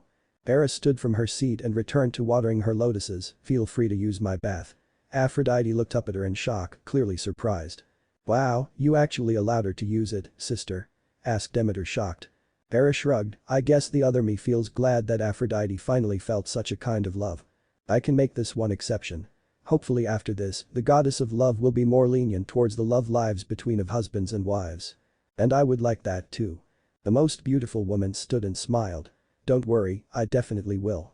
"When are we going to buy our costumes, Daddy?" cried Lacey with a large pout on her face, making Naruto smile. "I want to buy the pink princess dress with the tiara." Hestia smiled, "We're back with the girls." Lacey smiled as well and nodded along, happy to see more of her other's life. She was already interested at the princess dress and tiara. Annabeth rolled her eyes and shook her head. "You go as a princess every single year, Lace." She held onto her dad's hand and tried to drag him so he'd walk faster. "Why don't you just use the same one as last year? You haven't grown that much." Annabeth smiled at the tone she imagined her other used. It was nice to see such casual attitude between real siblings. Even with Malcolm and her other siblings in the Athena cabin, Annabeth wouldn't act so casual. It was clear that her other and the other Lacey shared a traditional sibling relationship, crude insults and jibes all included. Lacey stuck her tongue out at her sister as she continued to tug at her daddy's hand. "Shut up, Annie." She glared at Annabeth, but she looked more cute than threatening. "You pick all the ugly costumes, so what do you know?" I can totally see the Aphrodite and Athena clashing similarities here. Demeter conjured a bowl of popcorn and ate as she grinned. It was really fun to see her relatives and friends in such a different setting. "Shush girls," said Naruto sternly. "No fighting." It was mid-October and the ever-popular Halloween was approaching. "Oh, that sounds so fun." Lacey grinned at her mother, dressing up for free candy. Aphrodite smiled at Lacey and kissed her forehead. Just like the last 2 years from when Lacey was old enough to want to dress up, the youngest Namika's daughter would constantly beg her daddy to go buy her costume. She went as a princess every year and her dress would be pink every year, but she also wanted a new dress every year. Naruto didn't mind, Lacey was just acting like her mother. That's right. Chirped the goddess of love proudly. We'll all go buy our costumes this weekend. Yay. Cried Lacey as she hugged her daddy's waist. Thanks, daddy. Naruto kissed Lacey's head before he unlocked their house door and walked in. They had just returned from buying some groceries and because they walked past the costume store Lacey had begun firing her questions. Halloween was Lacey's favorite time of the year, even more so than Christmas and the New Year's Eve. Candy and chocolates were almost better than Christmas trees and fireworks. Zoo scoffed, yeah, anything is better than something that uses our winter solstice traditions and calling it the birth of some fake god. What are you going as, Annabeth? Annabeth grinned at her dad, I want to go as Lady Liberty. The Athena is very strong in this one, mused Hermes. Athena merely smirked, proud of it. Annabeth smiled her mother and rested her head on her shoulder again. Naruto chuckled and kissed her head, that's perfect for you. Hey. Exclaimed Lacey as she pointed at their living room. What's that? Naruto looked over and immediately grew suspicious. There was a cardboard box in the middle of their living room and it was closed. No one had a key to their house and he didn't order anything that would come in a box. He pushed his daughters behind his legs and walked to the box himself, wondering if he should just kick the box or something. But he was sure glad he didn't when he opened it. Oh my gosh. Cried Lacey as loudly as she could when she saw the contents of the box. It's so cute. The little girl gushed and nearly pushed her dad to the ground when she ran to the box and reached into it. She had shaky arms as she held a small kitten in her arms. Its fur was as white as snow and had solid black eyes that screamed innocent. It yawned in Lacey's arm and snuggled itself against her fluffy jacket, making her gush more and squeal. Lacey had stars in her eyes as she looked over at Drew, we should get Kitty for our cabin. Drew smirked, I'll think about it. Annabeth also had stars in her eyes when she saw another gray kitty in the box. She wasn't as excited as her little sister, but she also gave a light squeal as she held the gray cutie in her arms. It had the same eyes as her sister's kitty, but it looked smarter and didn't laze around in her arms and was looking around with great curiosity. Annabeth turned to her boyfriend and leaned against him, we really should get a kitty. Percy kissed the top of her head with a smile, definitely. Thank you, daddy. Lacey practically jumped into her daddy's arms and snuggled into him, all the while crying out thank you and thank you. I love you, daddy. You're the best daddy in the whole world. Aphrodite sighed with a small smile, he really is. Lacey smiled at the scene, but looked up at her mother when she heard her tone of voice. Instead of being giddy and bubbly, her mother sounded a little sad and maybe even jealous. Annabeth also hugged her dad and smiled up at him. Thanks, Dad. I had wondered if you would buy us some pets, but I didn't know you'd buy them for us so soon. I thought you'd wait until Christmas. Naruto chuckled nervously and nodded. It's okay, girls. You've both been really good and deserve it. He had wondered if someone had sneaked into his house, but when he saw the small owl symbol drawn onto the bottom of the box, he knew. Apparently, his prayer to the mothers of his children had been answered. Athena. The goddess looked at her father with a raised eyebrow, sending my children presents aren't against the rules. Thank you, Athena, Aphrodite. Then his cell phone rang in his pocket. Hello. He said after he pulled away from his daughter's hugs, smiling at them as they ran off into their playing area with their kittens in their arms. This is Naruto Namikaze. Hello Naruto. But calling him is. Annabeth was shocked at the notion of her mother calling her other's father. Athena had always been the most logical and rational goddess, and for her to break the rules and to drag on a relationship she had with a mortal was nothing like her at all. Maybe, just maybe, her other would have the complete family she had always wanted. Athena, knowing that her other was directing speaking with Naruto, read on quickly. Naruto flinched at the voice. It reminded him of his lectures back at university and him getting in trouble with his favorite professor. But at the same time, he felt extremely happy at hearing her voice again. It had been a very long time and he had wondered if he would ever hear from her again. To be honest to himself, he had expected to not ever hear from her again. Athena frowned at the shocked but crestfallen expression of Naruto on the screen. Hey Athena. A soft chuckle came from the other side. It's Ms. Olympia, Naruto.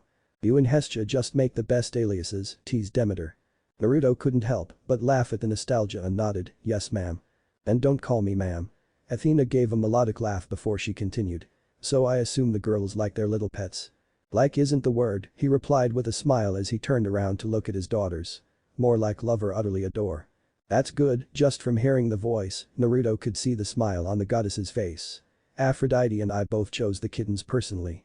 I know Annabeth would like the color gray and Aphrodite insisted on the white for Lacey. Naruto felt emotional and rubbed his eyes. So you watch over Annabeth. Annabeth bit her lip, her eyes stinging with welling tears again, so she hugged Percy's arm and allowed him to pull her close. Of course I do, Naruto. Athena frowned and bit her lips. She is my daughter, Naruto. I love her and no matter where she is, I will watch over her. Athena smiled and nodded at Annabeth. Thank you. I need you to do something now. Naruto focused again at her words and made her to pay attention. Go to your bedroom. There is something for you as well. He wanted to ask more, but she spoke up again. Talk to you again soon, Naruto. The call was ended and Naruto felt his words die in his mouth. The other you is such a bitch. Cried Aphrodite. Athena glared at Aphrodite, just shut up, you dumb pile of foam. Regardless of what she said to get back at her rival, she did feel a little surprised that her other would act so heartlessly. But then he asked himself. What did he want to say? He didn't really know, but he wanted to say something that will keep Athena on the line. Perhaps she'd known and ended the call before he could say anything. I wouldn't do that. After all, she had not spoken with him for such a long time. Perhaps she only cared for Annabeth and he was the channel she could use to reach her daughter. Naruto shook his head and closed his eyes. He didn't want to think about it. Athena bit her lip but then continued. He headed up to his room. Every step of the stairway to the second floor was tough. Naruto didn't know what to expect. He had read about the gifts from the gods in the mountains of books he had in his room, but he still had no idea what Athena left for him. Based on their past together, the one thing she would most likely give him was an essay assignment. His mind raced as he listed out the gifts he had read about in his books and pondered the possibility that it may be something affectionate. He knew it was less than probable, but perhaps Athena still thought about him in her immortal life and wanted to give him something to remind him of her. All these possibilities filled his mind, but they were all obliterated when he entered his room. Hello Naruto. Athena. The goddess didn't have a response for her father this time, but gave him a pleading look before reading on. Zeus was a big marshmallow when it came to Athena. It was her, still as stunning and brilliant as ever. She was wearing something fitting of her stature as a goddess, a pure white chiton with golden linings. Her feet were bare and there were golden strands decorated in her beautiful black tresses. She smiled at him with more affection than he had ever seen from her. Her gray eyes danced with joy and slight amusement. She looked perfect. Athena couldn't help but blush, making Demeter and Rhea smiled and Hera smirk. Naruto's eyes were dazed for a brief moment before blinked and rubbed his eyes, making Athena frown a little. It's really me. Hey Athena, Naruto stared at her in shock as he slowly stepped closer to her. You're actually here. She nodded with a soft smile, feeling a little sad and guilty. I never thought I'd see you again. You may not see me often, but I constantly watch over you. She stepped closer to him and placed a hand on his cheek, both you and Annabeth. Without thinking, Naruto wrapped his arms around Athena and pulled her close. Woo! Exclaimed Demeter with a grin, it's about time you got some lovin'. Athena blushed and only blushed harder when her father added his opinion. Take your damn filthy hands off my daughter. Father! Exclaimed Athena as she glared at her dad, making him frown and turn away. The other Olympians and most demigods just laughed at them. He had dreamed about seeing her again after so long, but he'd never thought it would actually happen. Seeing Athena again really made him realize just how much he had missed her brilliance, her beautiful smile, her warm aura, and even her intimidating gray eyes. He wanted to make sure she was real and was tangible. He wanted to have her in his arms. She felt the same as he would imagine. She was shorter than him with her face leveled with his chest, and she had an amazing scent, one that reminded him of soft roses. I missed you. Damn, he's totally in love with you. Rhea pointed at the image on the screen, just look at how happy and relieved he looks from just seeing you again. Athena blushed again, and Aphrodite frowned, but she kept reading. Athena was shocked. Other than her father, no one had never been hugged her so tightly and affectionately before. And it should remain that way, muttered the king. None of the other fathers of her children would dare touch her hand, much less hug her. She thought she would push him away, but she couldn't. All she thought at the moment was how warm and peaceful it felt in his arms and how loved she felt. Then she heard his words. I missed you. So simple, yet so heavy. She had missed him over the years. She had wondered if he would be angry or resentful of her, but all those worries vanished the moment she felt his arms around her. Hera smiled, I knew I was right. Annabeth felt quite happy. It was so nice to see her mother and her other's father actually share a moment together like a real couple, like real parents. Naruto gently pulled back from the hug, but still had his hands on her arms. He didn't know what to say. He had thought of many things to say to either Athena or Aphrodite if they were to visit him, but none were coming to mind. You don't have to say anything, she whispered with a smile. I missed you, too. Really? Athena nodded. Both Aphrodite and I would often watch you taking care of Annabeth and Lacey, and we would smile every time.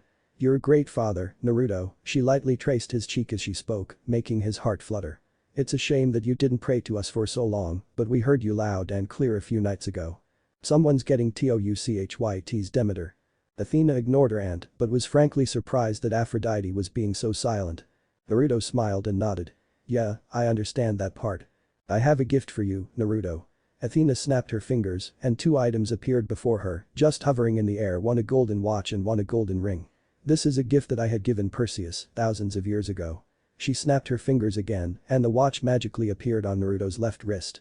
Try tapping the face of the watch twice. Naruto looked at the goddess and nodded before he tapped the face of the watch. Whoa.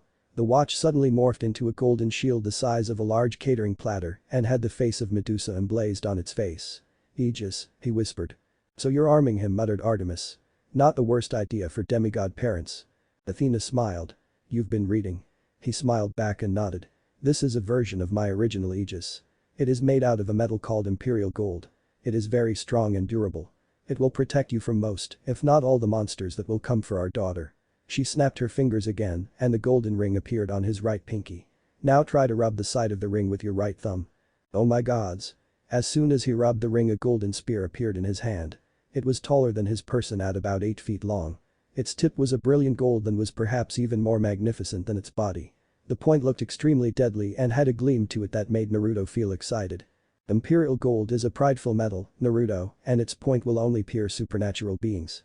It will not harm mortals. The spear will simply ignore simple humans. You are the only normal human who could use it since I have blessed you. What's imperial gold? Asked Annabeth confused, don't you mean celestial bronze? It's another sort of monster-killing metal. Athena quickly read on. Naruto looked at the mother of his child in gratitude. Thank you, Athena. She shook her head with a small frown. I should be sorry that this is all I can do. The ancient laws prevent us from helping our children directly, so aiding you is the most I could do. Athena looked into Naruto's azure eyes as she spoke. Annabeth is my daughter and I love her, but I can only guide her from above. I cannot physically help her. It's alright, said Naruto with strong conviction. Annabeth and Lacey are my life and I will protect them no matter what. Lacey and Annabeth smiled warmly at that. Athena smiled proudly. I know you will. I have downloaded some files onto your personal computer and it includes many styles to use your spear. You can learn from there and given your brilliant mind for warfare and strategies, I'm sure you'll be able to protect our little girl. I promise that I will. Athena gave him a sad smile and slowly leaned up to kiss him lightly on the cheek, the first kiss she ever gave him. Oh us. Exclaimed Artemis as everyone's jaws dropped, what in order is wrong with you, sister? Zeus was red, as was Athena, but each for their own reasons.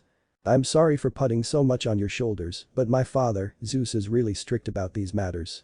Zeus was getting redder as thunder boomed. Naruto gently wrapped his arms around Athena again and nodded. I really do understand. She looked up at him in the hug, their faces only an inch apart. Thank you, she whispered before she kissed him on the cheek again. Oh us. Artemis looked over at the tomato. Athena, are you going to quit on Aunt Hestia and me? No. Naruto knew that she would be leaving soon, he could tell by the look in her eyes. This might be the last time he would ever see Athena, the mother of his eldest daughter and one of the two women he had loved. He decided to just say what he wanted to say. Hermes grinned, I think I know what he wants to say. Apollo chuckled as he looked over at his incredibly red sister, we all know what he wants to say. Athena, he started, making her stare into his eyes. His hand slowly reached up and gently cupped her cheek. He felt her flinch a little, but decided to press on. Just this one time, he whispered as Athena nervously breathed out. Will you allow me to kiss the mother of my child? Zeus slammed his throne, that's it. I'm fucking killing this little human. Athena ignored her father and closed the book. Hey. Cried Apollo, what are you doing, keep reading. No, let's just skip to the next chapter. Oh no you don't. The book vanished from Athena's hands and suddenly reappeared in Hermes' hands, making Travis and Connor smile at their father. We're reading this all the way through. Ha. Ares announced, looks like you're finally going to have your first kiss. Hurry up, Herm. Never in her immortal life had Athena imagined that she would give such an answer. Yes. Athena closed her eyes and slightly groaned as Hermes read on, making all her brothers laugh and her sister gap. She could feel her father almost blowing up Olympus. The thought of his favorite daughter kissing a man was almost too much for him to handle. But none were as shocked as Annabeth, who stared up at her mother with her jaws detached. Then, without another thought, he pressed his lips against hers. Aphrodite frowned and remained silent, but the entire room was filled with shocked gasps and cries of anger. I'm going to find this insect's counterpart here and kill him. Don't be like that, Dad. At least let Athena kiss him first. Shut up, Apollo. Cried Zeus and Athena. Her lips were softer than he had ever imagined. They tasted sweet, a subtle sweet. He held her cheek and softly caressed her flawless face as his other arm held her in place. He slowly moved his lips against hers and pressed further to add more pressure to it. He dared not initiate anything beyond their lips touching, but to his ever shock, he left Athena lick his lips. Annabeth almost passed out and Athena wasn't far behind. All that inhibited him vanished in an instant and he responded instantly. His tongue snaked out and immediately made contact with Athena's, the mere thought of that made him weak in the knees. If she tasted subtly sweet before, she tasted like honey now. He wrestled her tongue with his as he pulled her closer, holding her tightly against his chest. The screen shifted to an image, one that depicted Naruto making out with Athena, their entwined tongues perfectly displayed. Most of the demigods blushed hard at the image. It looked very intense and even a little erotic. Even Nico and Thalia had blushes on their face, though they looked fine compared to the tomato on Annabeth's face. Both it's pretty hot. Artemis shot an arrow at her twin, shut up, you pig. Athena almost blasted the plasma screen, but instead focused on controlling her blush and heart rate.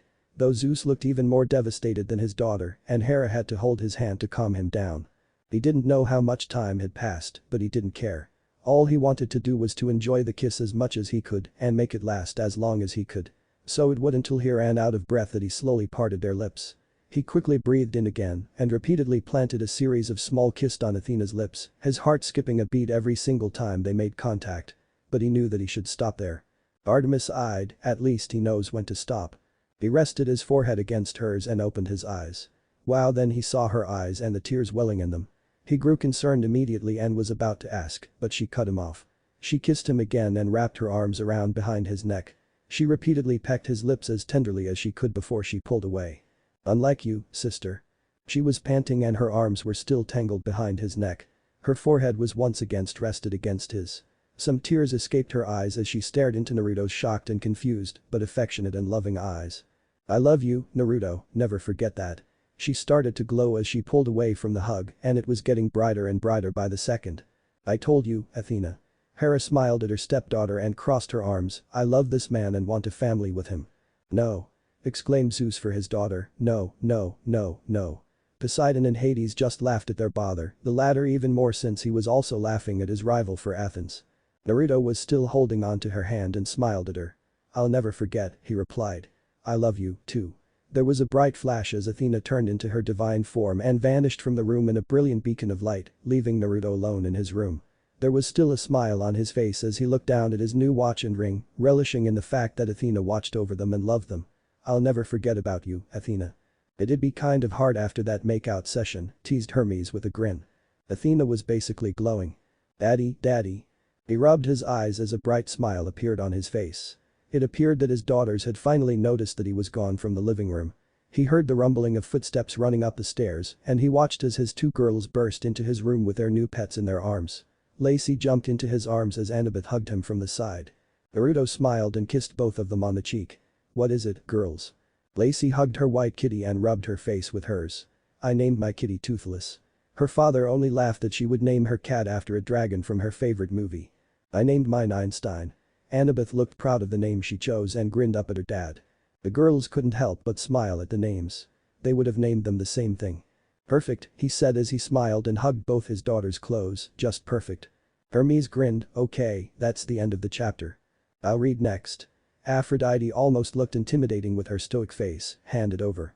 What if reading Naruto is the father of demigods, and thanks for watching my video till the end. If you enjoy this content, then do consider subscribing to my channel and leave a like if you guys need the next part, comment down, and thanks for watching the video and see you guys in the next video.